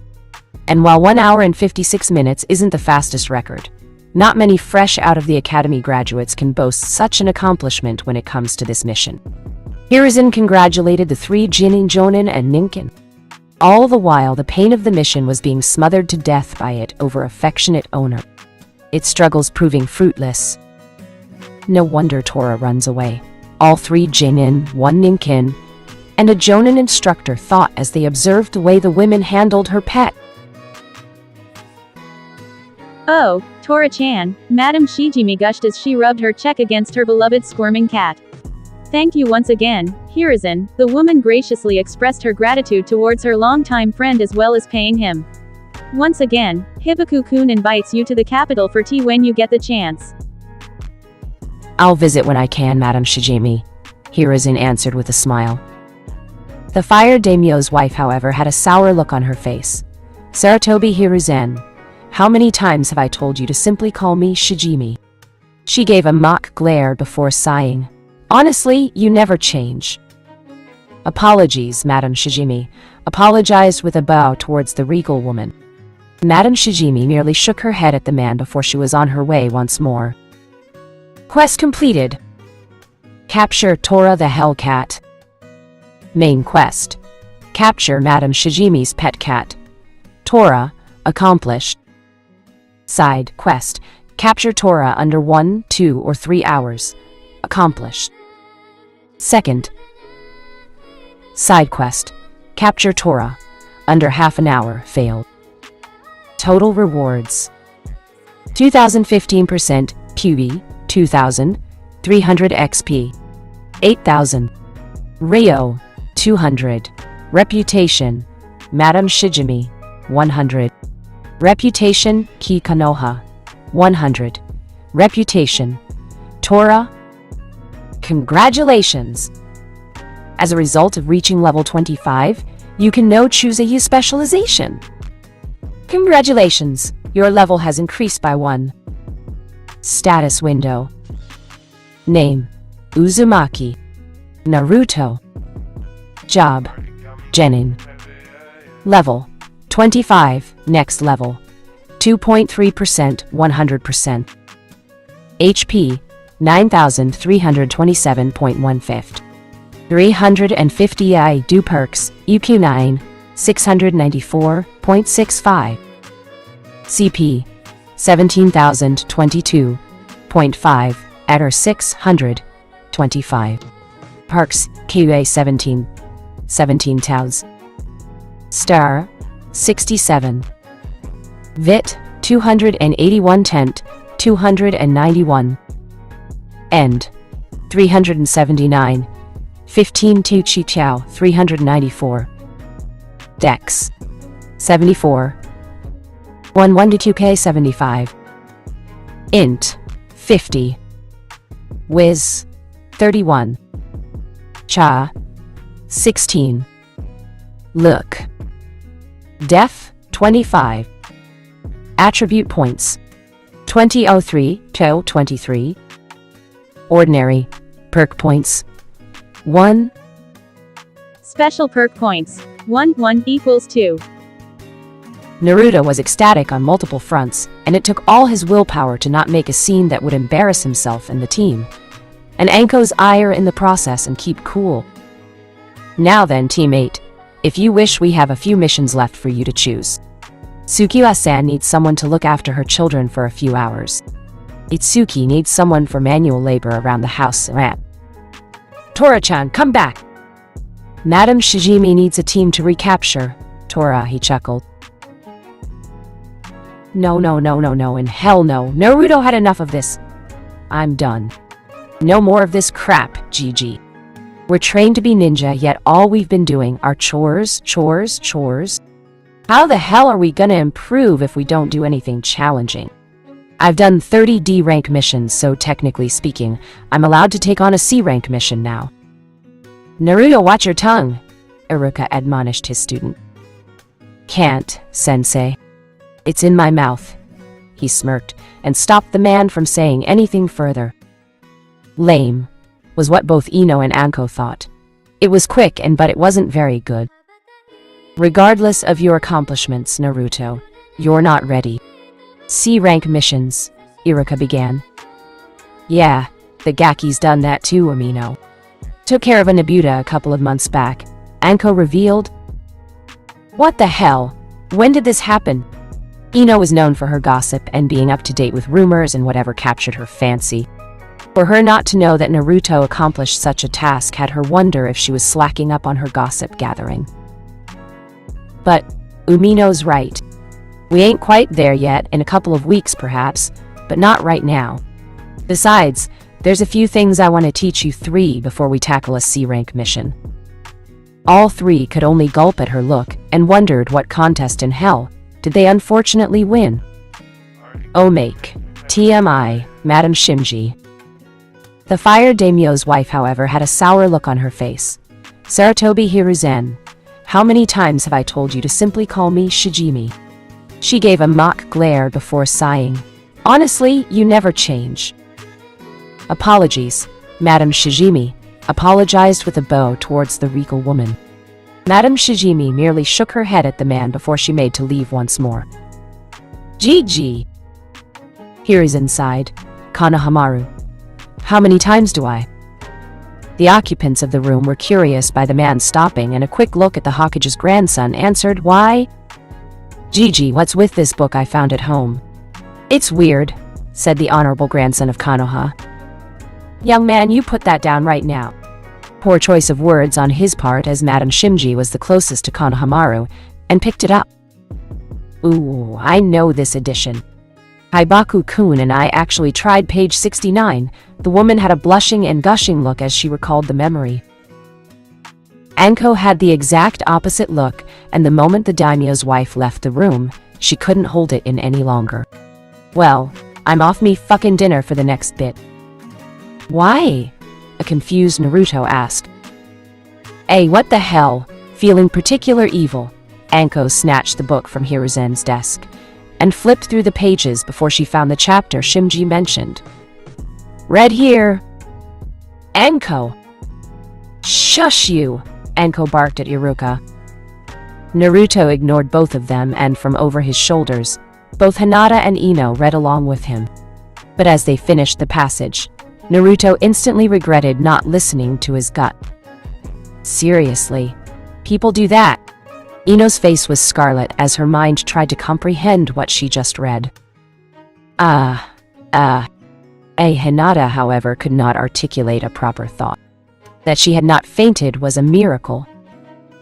Naruto, however, had a much more vocal opinion that's just sick and wrong. Who the hell would defile ramen like that?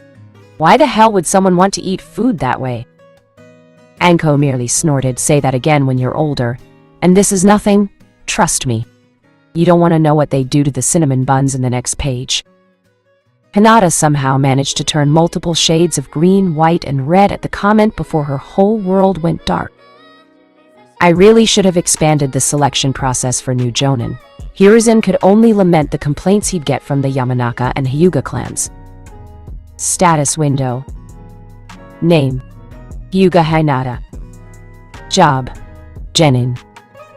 Level: 11. Next level: 76%, 100%. HP: 525. CP: 675. Star: 11. Vit: 21. End: 27. Dex: 32. Int: 47. Wis: 39. Cha: 13. Luke: 13. Def: 10. Special perks. Gamer's teammate. So long as you are on the same team as the gamer, you gain many of the same benefits. This perk can be taken away if the gamer wills it. Baikugan. 1 whiz per LV, 20% XP, and effectiveness towards Umaneko Ninjutsu, Ju detection skills, 20% increase towards Ju critical hit chance, allows the use of the Yubikugan skill up. Perks.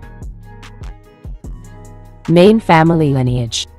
1 int and 1 end per LV, 15% effectiveness towards Hyuga clan skills, 15% reputation gain with Konoha and Konoha allies, 15% XP and effectiveness towards bartering with Konoha and allies, 15% XP, power, speed, and effectiveness towards Taijutsu skills Jills.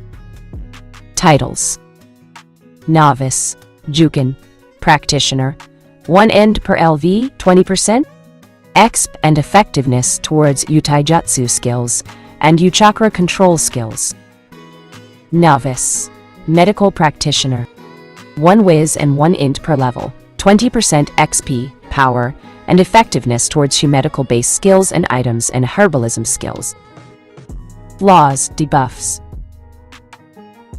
Diffidence LB2.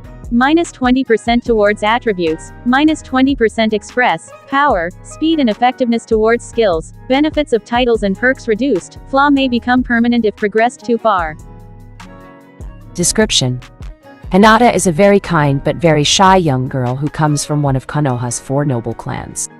Despite being trained in the art of the gentle fist at a young age, a renowned and deadly taijutsu, Hinata's skill is lacking for reasons currently unknown.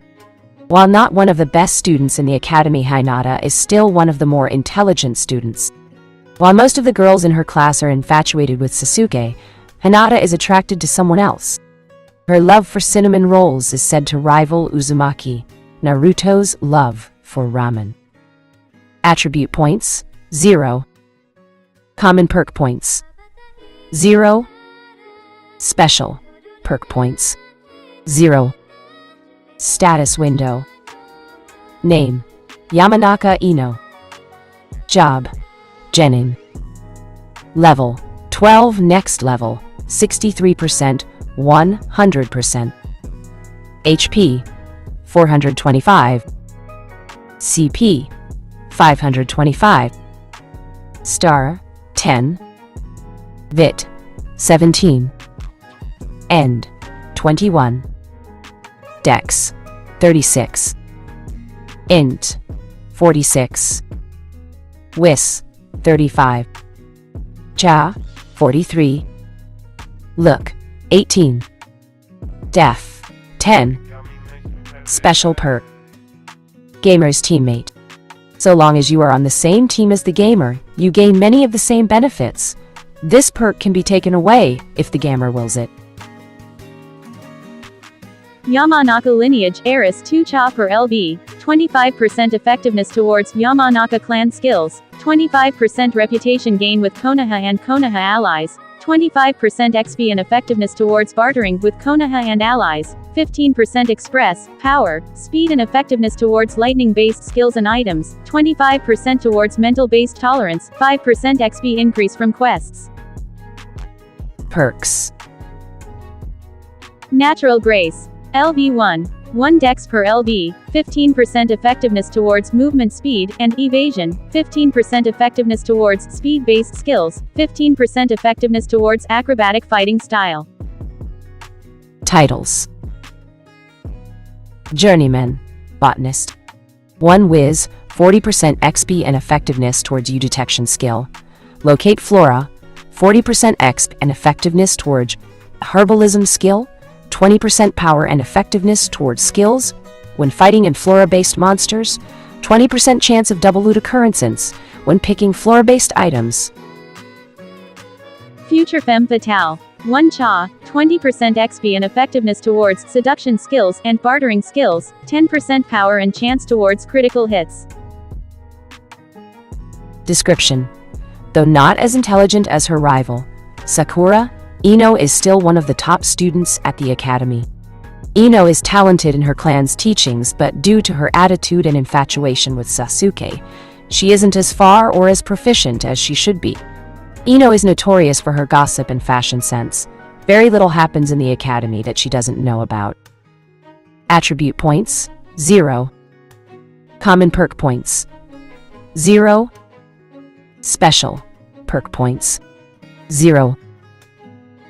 Chapter 15. Moving forward. You don't have enough perk points to purchase this perk. What the hell? Ino complained. What's the point of having access to a perk list when I can't get any of them? Welcome to my life, Naruto laughed, since he had felt the exact same way upon reaching level 15. The gamer's ability was as much of a boon as it was a tease at times. One needed a minimum of 2 or 3 to buy or enhance a pre-existing perk, while special perks required 3 or 4. Already did he have an idea of what he wanted, but until he received another ordinary perk point that was best left to the wayside for the time being. He needed to focus on more recent development. Specialization. Months ago, had someone asked him what he'd like to specialize in as a ninja, he'd have flat out shouted, "Ninjutsu!" without a second thought. While he wouldn't do so on the same level, Naruto was still inclined to go the ninjutsu route.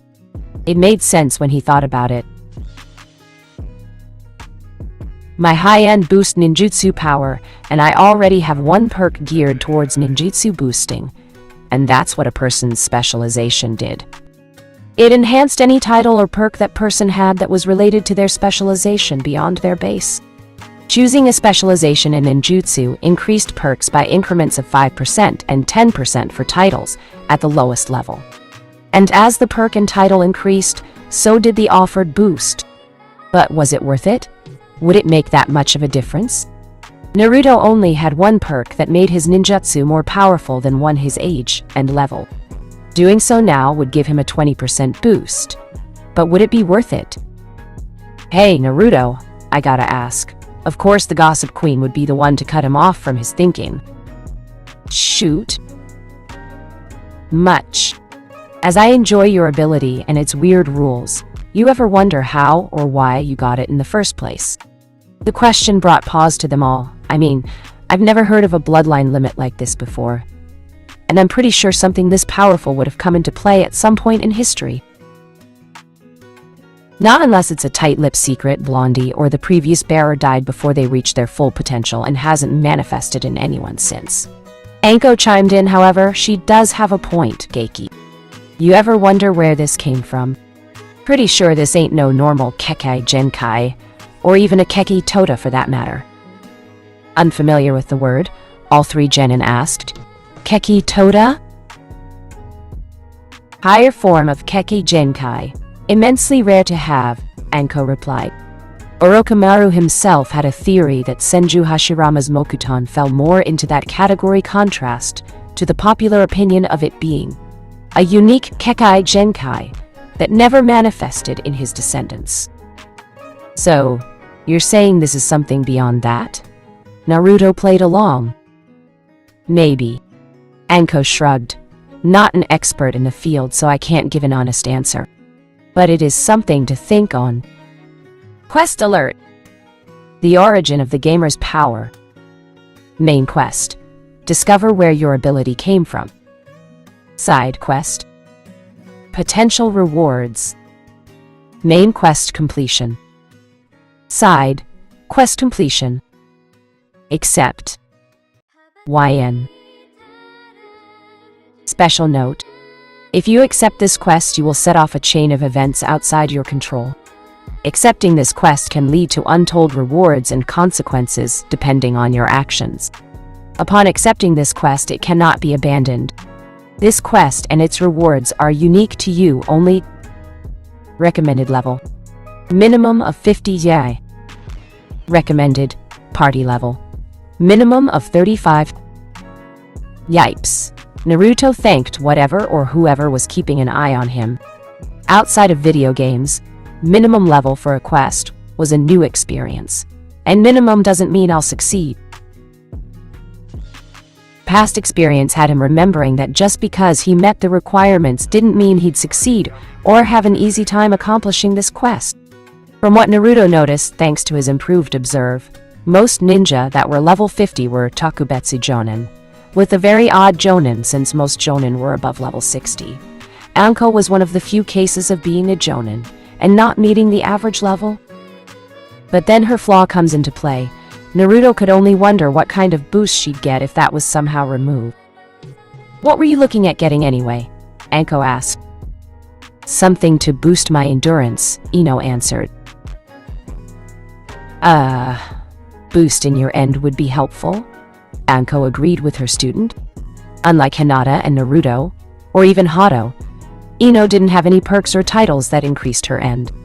Pretty sure no member of the Yamanaka has ever been a powerhouse, or known for high amounts of chakra. Ino frowned but couldn't dispute her instructor's claim. Even with her intense training and increasing it the old-fashioned way, despite the accelerated growth rate, increasing her end was still slow for her since her clan wasn't known for powerful or large chakra reserves. In all honesty, despite wanting to defend her clan, Ino herself couldn't recall any Yamanaka in her clan's history that ever had such large or powerful reserves.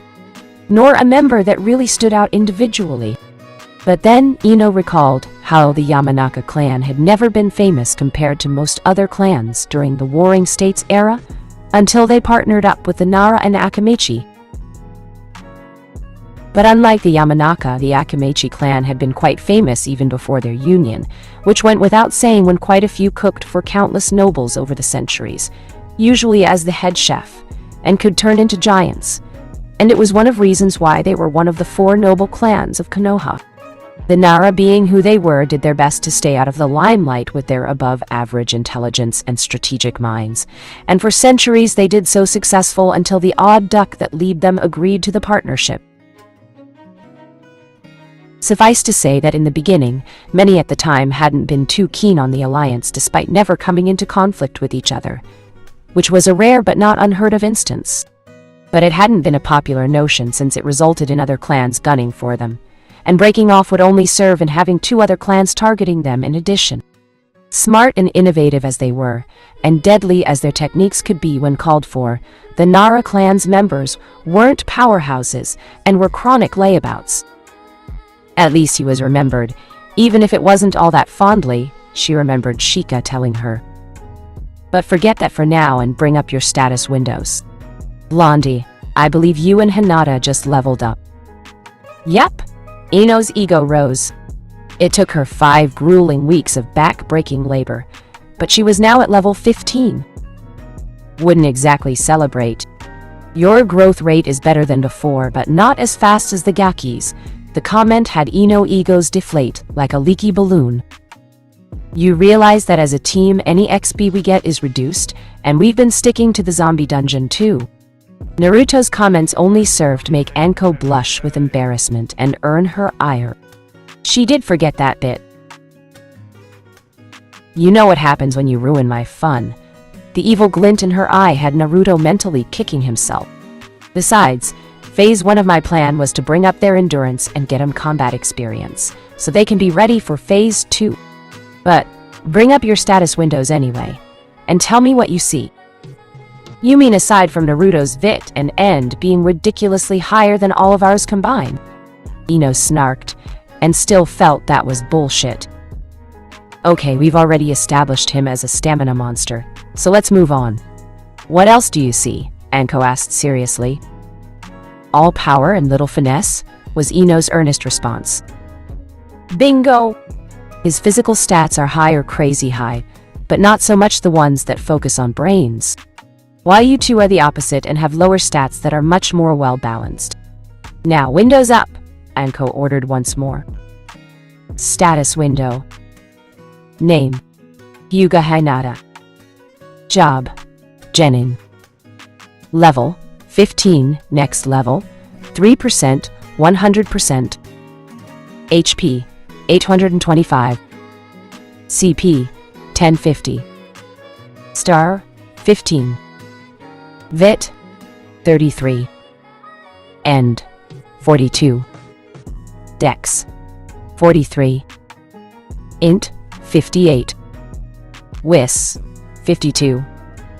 Cha: 16. Look: 15. Def: 10. Attribute points: 8. Common perk points: 1. Special perk points: 0. Status window. Name: Yamanaka Ino. Job: Genin. Level: 15, next level, 11%, 100%. HP: 750. CP: 875. Stir: 13. VIT: 30. END: 35. Dex: 46. Int: 49. Wis: 44. Cha: 61. Look: 22. Def: 10. Attribute points: 9. Common perk points: 1. Special perk points: 0. Was hoping your end would be higher after all that. Guess it'll have to do. Beggars couldn't be choosers. For now, I want the both of you to put all the ape you have into end. You're gonna need this stamina boost. Gaki, it's up to you, but I'd suggest putting some of that app of yours into your whiz and int. Missions aren't always gonna be about fighting, and the mark of a good shinobi is how well informed and adaptable they are in and outside of combat. Both.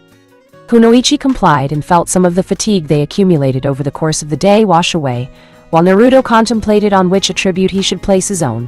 What's next? What's next is simple. Take these. As the Jonin instructor began passing Hinata and Ino sheets of paper, Naruto instantly recognized them for what they were. Chakra papers? Good eye. Like he said, this is chakra paper, and it'll help determine what your nature affinity is, Anko explained, and gave both Kunoichi the rundown on the fundamentals behind the results and how to achieve it. Anyone else think that was kinda anticlimactic? Naruto asked his teammates. I'm afraid to answer that, not that Ino was complaining for the change of pace. So, all we do is channel our chakra into it. The task was simple enough in her mind, and Ino wasn't going to complain. Both Kunoichi concentrated and channeled their chakra into the pieces of paper, and with their chakra control being much better than Naruto's, when he first attempted the same thing, the results were much quicker. For Ino, Anko was surprised to see her paper become wet.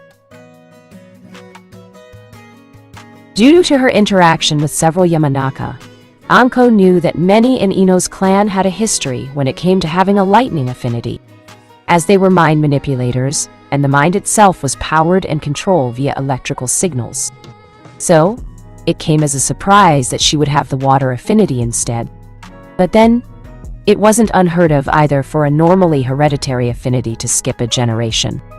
However, this was good as water release techniques were excellent when it came to assassination techniques, especially silent ones. When it came to lightning, not so much. For Hinata, she was genuinely surprised to see it crinkle up. Compared to the Yamanaka, Anko had little knowledge on the Hyuga, except for the basics. The woman had been informed by Kurenai that the most common element was actually earth and fire.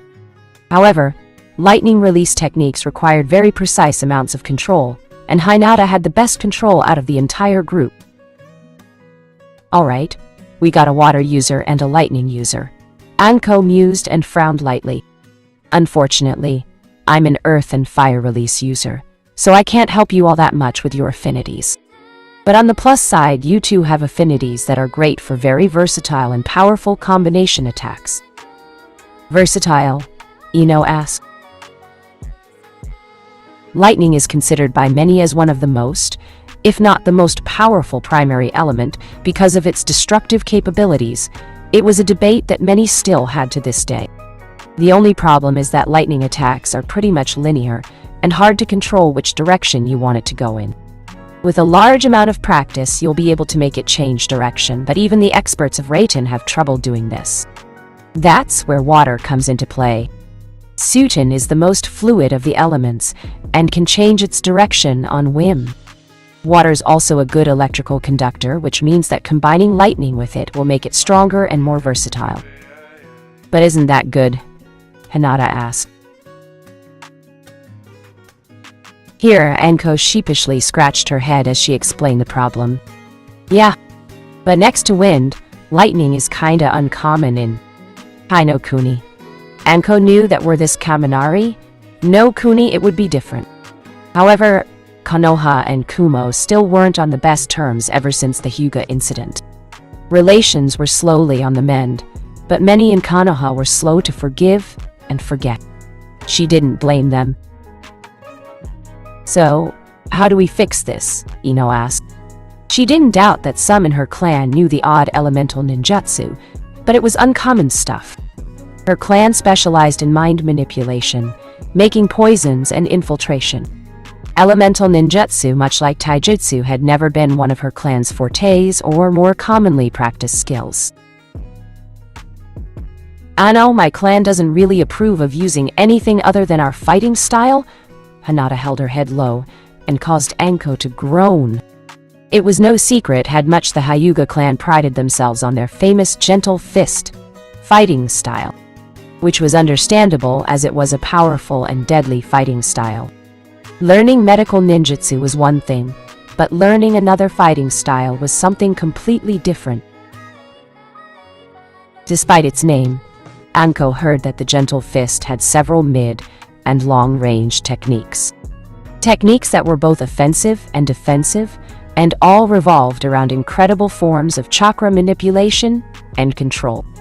The only problem was that Hinata's skill was nowhere near the level needed to use those kinds of techniques, as they were likely in the upper echelon of the Jukin. We'll cross that bridge when it comes to it. Anko didn't really want to deal with political bullshit, but she was tasked with keeping her students alive, and that's what she was setting out to do. For now, let's head to the Konoha library. The what? Naruto asked. You seriously don't know what that is? Ino practically shouted in disbelief. The library is where Konoha keeps most of its information. From basic culinary and repairs to information on certain ninja techniques and tools. Wait, they have ninjutsu? Naruto suddenly asked, a glint in his eyes. Ino rolled her eyes as Naruto began fantasizing. If you paid attention in class, you'd also know that academy students and Jinin are limited in what they can learn from the library, and the stuff available here is pretty limited. Anything that's classified as Chunin and above requires us to go to the archive library at the Hawkage Tower. We need to be Chunin or have special permission to enter there. Naruto visibly slumped at that. Ah man, Naruto whined. The prospect of learning a bunch of potential techniques had gone up in smoke. Yeah, that reminds me. Before you try to learn anything, let me see it first, so I know if they have a copy or if I need to make one, Anko said. Last thing I want is for you to learn something and it's all the information we have on it. Ino huffed at that. Another useful ability she would have called Naruto out on had she not learned that she too, as his teammate, benefited from this ability. What took such a long time for others took seconds for them. Was it unfair? Hell yes! But who cares and sucks to be them? Ino could only imagine herself standing and gloating over a defeated Sakura. Seeing her look, Naruto could only shake his head as the group made their way to the building. She's spending way too much time with Anko. Wen-chi. Okay, let's see what we got here. Anko browsed through the scrolls that her team would be allowed to look at. A little over 20 minutes had passed since they arrived, and fortunately for them, the library was practically deserted. Some of them were basic and not that great, but it would help them get a better idea when they started learning the more complex stuff. For Ino and Hinata, Anko was looking for basic information on their nature affinity, and how to better teach them. Kaitai Henka, shape transformation, and Seishitsu Henka, nature transformation, wouldn't be made available for them until after they got a decent grasp of the basics. Converting one's chakra into an element was easy compared to mastering nature transformation, as the latter was a much more complex art form. It was general learned when one wished to create their own personal technique or change the properties of an existing one. Such a thing was out of their league at the moment, but both would need to learn some elemental ninjutsu if they were to survive. She counted her blessings that Naruto's ability allowed them to learn techniques instantly, and it would greatly speed things up. However, Anko knew that Naruto had both a natural knack for elemental ninjutsu and had more chakra compared to Ino and Hinata. I wouldn't be surprised if that ability lets him or us bypass the need for shape transformation and nature transformation in the first place, or at the very least accelerate it.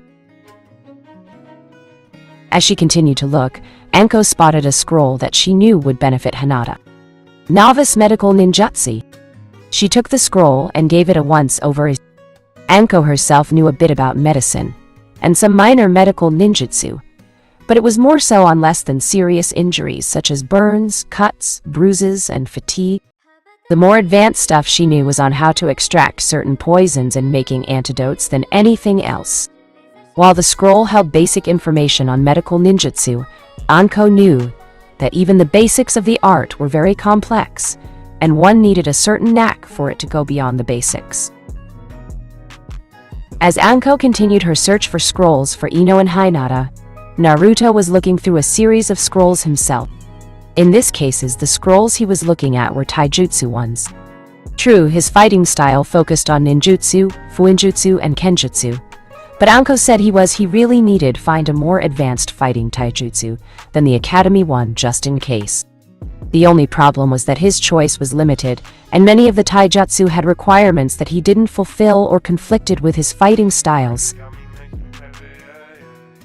Novice Tekken, Iron Fist, a hard-type fighting style that revolves mostly on one's fists, and using it in various ways such as knife-handed chops, spear-handed thrusts, and various fist-like techniques.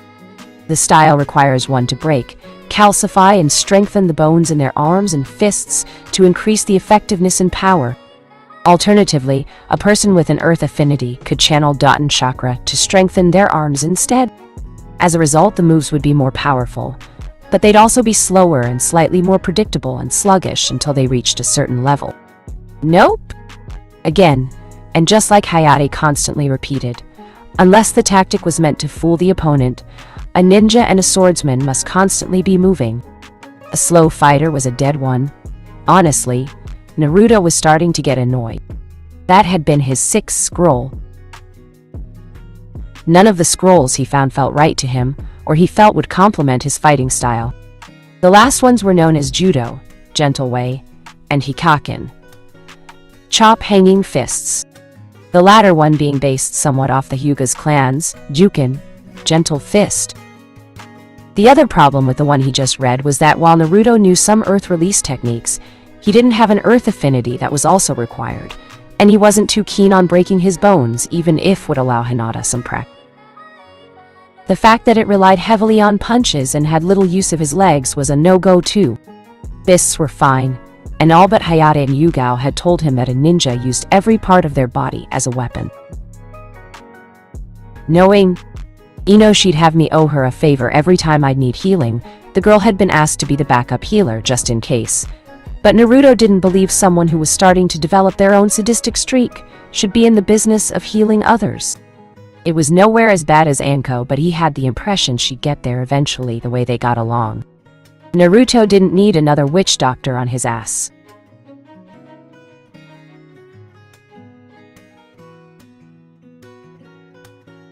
Taking out another scroll, Naruto began to read it. Novice Shishikomite, 8 limbs kata. The teachings of this taijutsu style revolves on how to deliver and perform devastating and swift blows with their fists, elbows, knees, and kicks. Grappling also plays an important role as to not only prevent one's opponent from breaking free while strikes are being landed on them, but for using certain techniques at their fullest. So far, Naruto was intrigued by the taijutsu, more so than the others anyway. Sorry, boss. The only decent ninjutsu we could find that are accessible were the futon, Daitapa no Jutsu, Wind Release, Great Breakthrough Technique, and Ninpo, Chakra Nagashi no Jutsu, Ninja Art, Chakra Flow Technique, the latter of which he already knew, and the first was unnecessary since he already knew similar techniques. Naruto told them to put them back and then had the clones disappear in a poof of smoke. Finding at least one scroll wasn't a total loss, but Naruto would be lying if he said he wasn't disappointed at the moment. Nowhere near the greatest of finds, but at least he didn't leave with nothing. Naruto continued to search for a while longer before Hinata informed him that Anko was looking for them. Unlike him, the two kunoichi were carrying a small amount of scrolls. Naruto was really starting to hate the limitations that genin had when it came to learning new techniques. Then again, it made sense, as well as some genin tended to do too much too soon. Okay, give him here and let's see what you have for me, Anko ordered, and then proceeded to go over the scrolls they had. For the scrolls she accepted, Anko placed them on the left, and vice versa in the opposite direction with those she thought otherwise. So 6 scrolls in total. Anko wished it had been more, but wasn't a bad number. Guess we'll have to make the most of it. Sorry you couldn't find more, Gaki. No luck on my end either. At least you know more than the Academy Taijutsu. Good choice on the Raten. Jibashi, Lighting Release, Electromagnetic Murder, Pale Eyes. It's basic, but as you get better it can get pretty nasty, Anko said and handed her 2 other scrolls. What's this? Hinata asked. Scroll on basic medical ninjutsu, and a scroll on the Reizo no Jutsu, lightning claw. Anko answered, like I said before, you're gonna be team medic, so it's time you learn some more advanced healing skills. Not that the healing from your meals isn't something to gawk at. On that, both Ino and Naruto could agree. Hinata had shown up one day with boxes of bentos, and while simple in appearance, good God, had that been one of best eats they ever had. They soon learned that Hinata's Iki cooking skill was at a level well above someone her age, and as a result, her dishes gave them decent temporary buffs alongside their healing properties. But fighting wasn't turn-based where they could eat a meal and then force the enemy to wait their turn. The latter technique you have is a D-rank technique. It's similar to the chakra flow technique, but for your arms and hands instead of a weapon. It's not deadly, but it can deliver a nasty shock that can cause your opponent's muscles to spasms, and can even cause temporary paralysis, and even incapacitate them once you get the hang of it.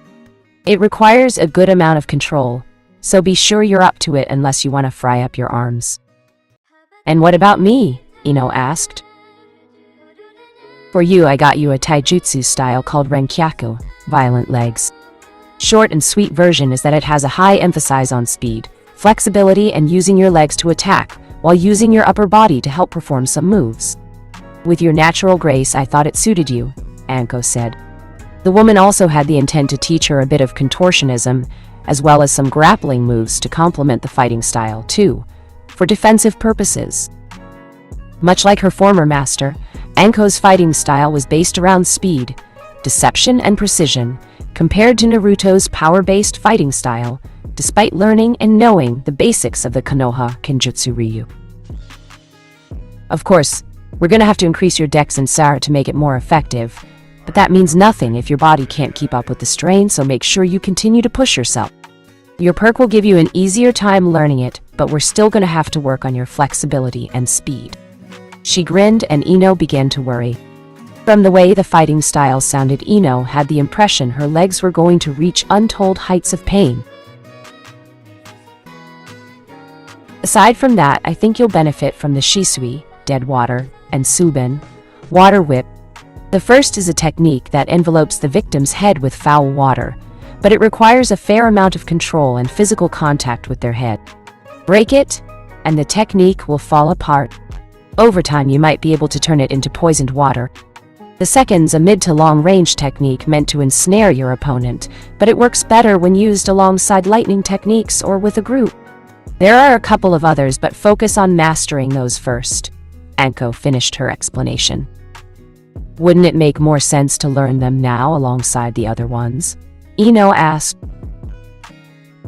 I've honestly never seen the point in learning a technique you're not going to really use, nor will it complement your fighting style or be of use down the line, Anko told her student. Better to know a few techniques, master them, and then go about improving them into something else. When you have a clear understanding, then learning a dozen techniques that go to waste, because you don't end up using them. Arf? Sorry, Poochie. Not much on the subject of how to raise your ninkin, Anko told the deflating ninja dog. Soon after, the woman grabbed copies from one of the workers and made one copy of the Shishi Kumite. The woman then led her team towards one of the previous training grounds Naruto used over the last few months. After they each absorbed the scrolls and learned the skill they held, Anko revealed the next phase of her plan. Now, while your stamina isn't quite what I'd like it to be even with the recent boost, we'll have to make do for the time being. Once more, she directed this towards Hinata and Ino. So, for now, we're going to be working on both stamina and speed. Why didn't we do this before? We did, just not as intensely since you two weren't ready. Naruto introduced me to this place a while back, and I can honestly say you wouldn't have lasted 5 minutes. You two going in there 5 weeks ago would have done nothing more than piss you off, and had Naruto not conquered the dungeon then, there's a good chance they'd have died on a permanent basis. But enough chatter. Gaki, you mind sitting this one out? Hayate's free at the moment, and asked if you'd have time to go spar with him. Fine by me, it had been a while since he trained with the man anyway. See you in a bit, Let's go, you two. We'll be doing this for the next 2 weeks or more until I feel you're ready for your first C rank, which would likely be closer to 4 or 5 depending on how long they trained in the dungeon. Much like they were used to, the world flashed a brilliant white before they arrived at their destination. But Ino was far from pleased by where they arrived and easily and loudly voiced her displeasure. Dear God, how the hell are we in a desert? High above them the sun shined brighter and hotter than any day in High no Kuni, and the haze coming from the shifting sands didn't help things either. Training Ground 1 to 5 simulates the primary elements. This is Training Ground 3, and not only does it simulate the wind element but also the harsh and unforgiving environment of K's no Kuni 2. Now, the goal for you two is simple. Keep moving until you can't move anymore, and then keep moving some more until I say you can stop. Anko finished by throwing 2 balls that covered the 2 kunoichi with a syrupy and unpleasant smelling fluid. You, Kami! What the hell is this? Ino winced when she accidentally pulled out a strand of her hair. Monster bait, Anko answered. Naruto whipped this up so dungeon enemies would attack each other if covered in it. Now, you two are covered in it. Seeing both of them looking around, Anko stopped that train of thought. As you can see, this place has a few decent spots to hide, but that's not the goal here. These monsters are gonna come at you and fast, and your goal is to try and match them and take them out quickly. Oh, here they come. Are those Kamitachi? Hinata asked. They looked cute. Trust me, they may look cute, but those little deceiving little bastards are quick and nasty. But that's not all. Anko didn't need to finish her sentence as the small creatures took to the air and began performing aerial maneuvers. One simply couldn't with an ordinary jump. They can fly, Ino deadpanned. Great. Just great. They can fly. They can throw blades of wind. They can evade quickly and hide in the sand. They can do a lot of stuff that will piss you off. And since you need to move quickly in this blazing hot environment, you'll run out of steam much more quickly than usual. So be quick, be smart, be ready. Anko cackled as the first Kamitachi made its first move and kicked up a large amount of sand that clouded their vision. This was neither going to be easy nor pleasant. Wenchi. Mikazuki no Mai, Dance of the Crescent Moon. Swinging his sword alongside his clones, Naruto once more came up short. The trio of blondes were pushed back by the considerable force behind Hayate's counter. Not fast enough and timing was off. Again? Hayate ordered. Naruto frowned but complied. The Mikazuki no Mai was one of the better techniques of the Konoha Kenjutsu, but it was also one of the hardest to pull off correctly. Speed and ensuring you were attacking the enemy's blind spot and having the right timing were especially crucial. The original and the clones had to be in sync, or it would give the target a chance to escape or evade. Naruto had seen firsthand how devastating the technique could be if pulled off properly. A single hit from Hayate to a dummy was enough to send it flying with a nasty gash. Hayate and his 2 clones striking the target either guaranteed an instant kill or left them devastated. Even if the target somehow survived being cut by the blade, the force behind it was incredible. Warning! This is your final attempt. No wonder it's marked as an A-rank technique. The degree of difficulty in learning the move was unlike anything he learned before. Focusing once more, Naruto and his clones rushed Hayate at full speed.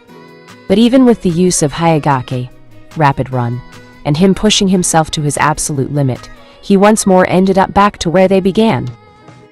Your timing was Enkifai better that time, but still off. Your speed also isn't fast enough despite that technique of yours. Even with a lighter sword, it still wouldn't be enough, Hayate informed the boy.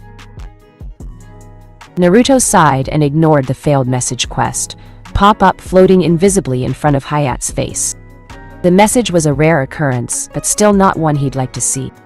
Not bothering to move from his spot, Naruto pulled out a whetstone and began to sharpen his sword like Hayate taught him. Don't get discouraged, Naruto.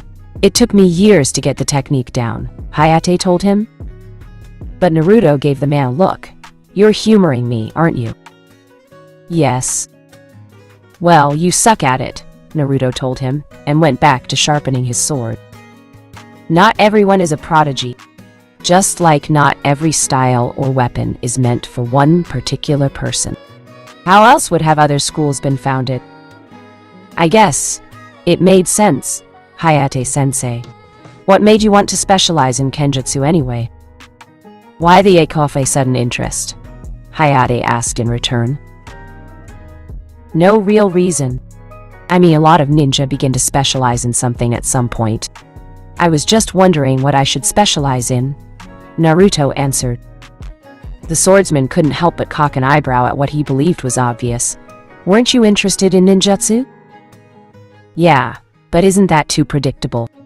I mean, I'm good at it, but what if I begin to focus too much on that and neglect my other skills over time? It happened.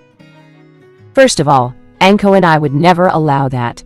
Naruto already feel the phantom pains from the future, plus you could try and specialize in Ninkenjutsu, ninja sword techniques. Ninkenjutsu.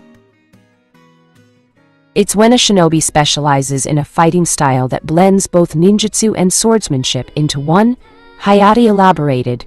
Konoha doesn't really have anyone who uses it compared to Kumo's shinobi, who specialized in both nintaijutsu and ninkenjutsu, though more so the former than the latter.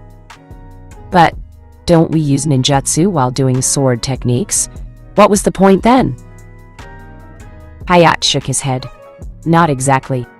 Ninkenjutsu isn't a true school of fighting so much as it is an enhancer. Think of it as condiments you put on ramen like hot sauce, keikofa tamarind, or chilies. You're basically just adding something that you feel will make it better and will ultimately suit you better, Hayate elaborated. Cough. Another way of looking at ninkenjutsu is short and sweet. You're combining your elemental nature on a very deep level with your swordsmanship skills in order to create new techniques or enhancing the effects of current techniques. And while the bases of its teachings aren't hard to find so much as finding a teacher, Ninkenjutsu requires incredible amounts of chakra in order to make it truly effective. Problem is the amount required is so wakafei high that even jonin, that are considered a cut above, don't have.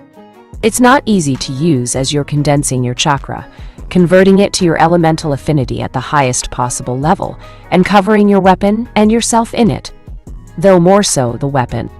It takes a good amount of concentration and multitasking, Hayate revealed. If Naruto's hunch was right, then some of those inconveniences could be bypassed by his gamer's body or gamer's mind. Furthermore, by condensing your chakra, it enhances your body, strengthens your technique, and makes it much less likely for you to fall victim to genjutsu. Naruto knew that since genjutsu was all about tricking the victim's senses by affecting the chakra in the victim's brain through a variety of ways, it made sense that if the victim's chakra was too powerful or dense to be manipulated, or if the illusion wasn't strong enough to affect, say, chakra, then it was. But by condensing your chakra so much onto your weapon, it begins to weigh you down and your body also becomes stiffer. Your body's stronger, but what you gain in power and durability, you lose in speed and reaction. Condensing your chakra is also much easier to do while immobile, but as I've taught, a swordsman must always be moving and constantly aware of their surroundings. Naruto recited. In other words, him being immobile went against what he'd been taught, and he'd make for an easy target. Make no mistake that while the Koka no Koho, hardening breathing method, as it's called, is a useful skill, this doesn't make you invulnerable, and it's not easy to learn. Think of it like this. For most people, their chakra is comparable to water, fluid and easy to work with, while for others it's more like sand, a bit denser but still workable if you have the proper control. The Koka no Koho, on the other hand, makes your chakra more comparable to mud and or cement that you have to try and squeeze out through a series of small holes very quickly. It'll become easier for you the more you practice and use it in real combat situations, to the point its weakness is eliminated like any other technique, but unfortunately the more chakra you have means, the more difficult that will be to achieve. Even with those with excellent chakra control, it's not something that goes away overnight, which is why practitioners are imperceptibly non-existent. I wouldn't know where to look for one, the man revealed. Kumo was more famed for their nintai jutsu, as they managed to find a way to eliminate much of the drawbacks. So there's no actual fighting style, and there's no actual teacher I can learn this from? Well, that sucked. Kumo would debate that theirs is an actual school, but that's neither here nor there. Actually, there's one. Not a teacher, mind you, but there is a one fighting style that revolves around ninkinjutsu. Remember our talk about the black ships of the land? You mean the swordsmanship styles that were part truth and part fairy tale, was Naruto's vague recollection of that conversation. Precisely. Cough. Now, while some of those fighting styles had techniques that could be categorized as ninkinjutsu, the one that focused purely on that concept, and is likely the very first ninkinjutsu style that came into existence, was the Tengu Oroshi Ryu, Heavenly Dog's Katabanic Wind style. Supposedly, it was a Ikafe style that combined powerful and mercurial movesets and high-intensity winds. Some versions even claimed the users could fly, or at least appeared to be flying. Naruto was liking it so far. But, of course, it is just a legend. And tales claim that not only did you need to be talented or very attuned in the wind element, but only the best of swords comparable to the Tenka Juken, 10 greatest swords under heaven, could withstand the strain it put them under, Hayate elaborated. Tenka Juken? The best swords that were around in the era of warring states. Very powerful and unique special swords, Hayate informed the ignorant genin. Okay, what made them so special? Even a blind man would notice Hayate's look at the mention of the swords. Aside da Kofai from being used by famed ninja and swordsmen, they were made by equally famous blacksmiths. The swords are said to have unique abilities, not unlike those belonging to the 7 swordsmen of the mist, but much more varied and potent.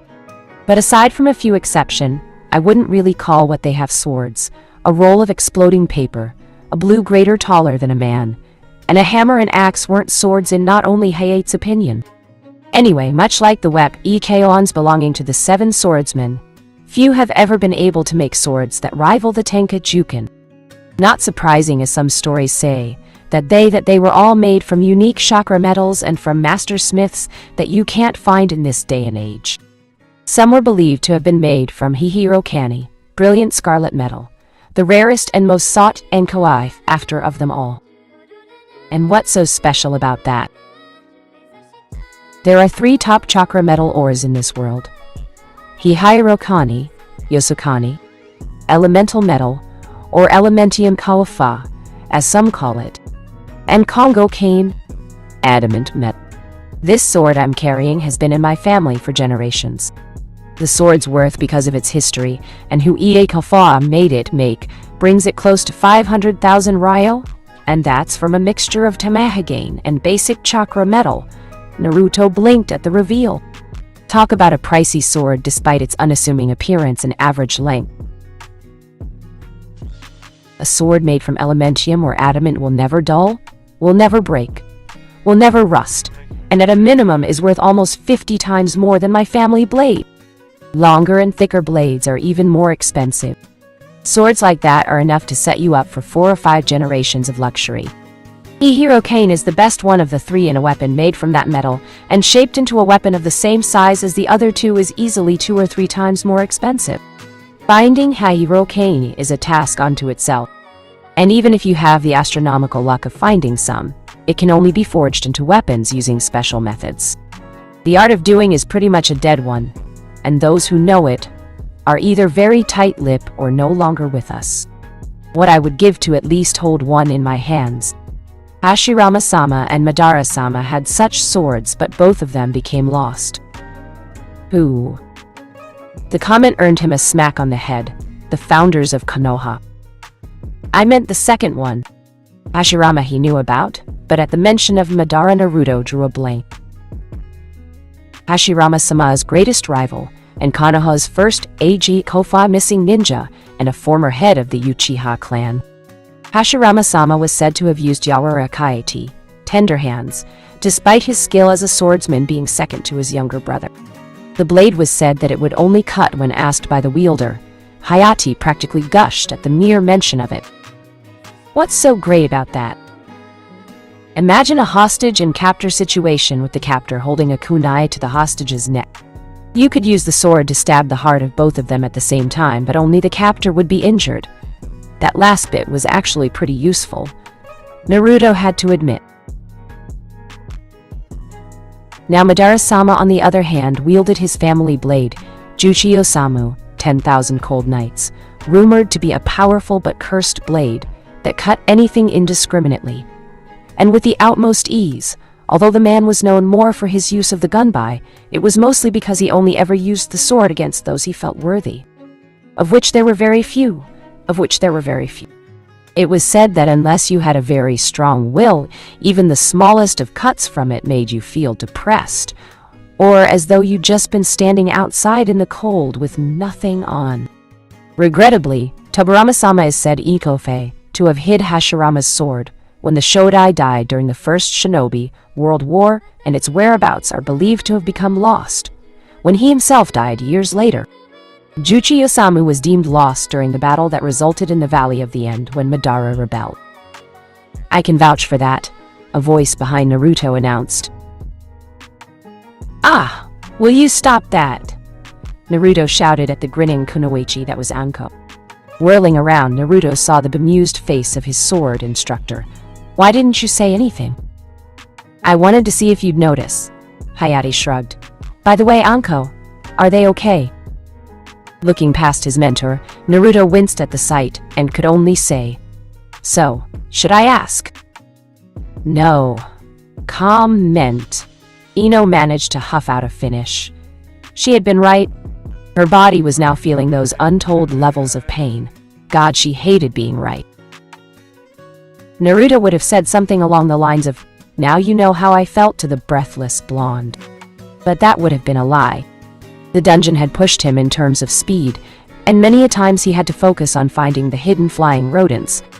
But he had only been a bit winded due being unused to the heat than the actual physical exertion. Very thing. You hurts? Naruto heard Hinata whimper, and the Hyuga didn't look any better than her fellow Kunoichi. Looking at the time, Naruto realized they had been in the dungeon for almost 4 hours. How'd they do? Didn't reach the end goal, but give me a week or two and they'll be decent, was all Anko could say in present company. You sound confident. Hayate believed it was a lofty goal to achieve in such a short amount of time. I have faith my girls can do it. Anko smiled, and Naruto could only feel sorry for his teammates. If you have the energy to flip me off, then we can continue. Blondie? Ino knew that without a doubt that these next couple of weeks were gonna suck and suck big time. Rest up and start healing. Pale eyes? We're going back at it in a couple of hours. Ino and Hinata could only look at their instructor in pure horror. Can't you just put us out of our misery? Anko, Naruto, Hayate, Hato, and even Hinata merely gave Ino a look that had the Yamanaka realize just how dumb of a question that was. Right, saddest. And Ino whined when it sunk in. So, backtracking a bit, how do you know? Naruto asked. It took a second for Anko to remember the initial conversation. Oh, right. My asshole of a sensei was a borderline sword master, and at one point in his life he was keen on finding the Uchiha sword before he became more interested in another. It wasn't ranked among the top 10, but he said that didn't mean it shouldn't be discounted either. Pretty secretive about, so I never did learn the name of the blade, and I don't know if he ever found it. But I did hear he managed to find the Kusanagi no Tsurugi, grass-mowing longsword, instead. And that's bad, right? It's sword that many have dubbed the Musudoku no Ken, sword of countless poisons. A very deadly blade with the ability to replicate any poison in existence and extend its blade's range. But it could be a lot worse. Hayate interjected, the Kusanagi No Tsurugi isn't in the top 10, but at one point it used to be when it and Murakumo, Gathering Clouds, were once a single sword known as a Murakumo, no Tsurugi, Heavenly Sword of the Gathering Clouds. It was a powerful blade believed to have been ranked as the #1 sword in existence, but it was more akin to a natural disaster, which is why it was split into 2 lesser, but still deadly swords. Or so they say. No one knows if that bit of the story is true, though. The story's been around for almost 1,000 years. Anko. Embellishment and mixed-up truth was not unheard for such a lengthy period of time. True. Anko nodded and would not dispute that. Anyway, I've got a favor to ask you and Yugao. Train Naruto? If you could for the next couple of weeks. It would only be for a couple hours a day while I get these 2 up to speed, Anko asked. It can't be that bad. They don't teach students tree walking or how to walk on water, Anko revealed. You're being serious, aren't you? I really wish I wasn't. Anko looked both depressed and ready to throttle someone. Naruto was glad Iruka-sensei wasn't with them at the moment. Hayate sighed and shook his head but looked at his friend. Just a couple of hours. That's it, and it wouldn't even be every day either. Gotta teach him and the pooch a few things, she reassured. And what makes you so certain you can accomplish what you need done in 2 weeks? Anko merely laughed. Please. Give me a week or 2 and I'll have him accomplishing what normally takes 5 weeks to do. That didn't really answer my question, Anko. That was more boastful than it was insightful. Want to make a bet? Her smile could turn fire into water. No. Hayate learned his lesson from last time. Even a surefire bet wasn't safe with Anko. The woman cheated, we're good. Ah, you're no fun, Anko pouted. And you're crazy, Hayate, and a few others thought. Looking back towards Naruto, Hayate spotted him playing with his ninkin, and a thought came to him. Naruto, how well in tune are you with Hado? The Jonin got confused looks from ninja and ninkin alike as his answer. 2 weeks later. I don't want to die, Naruto screamed at the top of his lungs.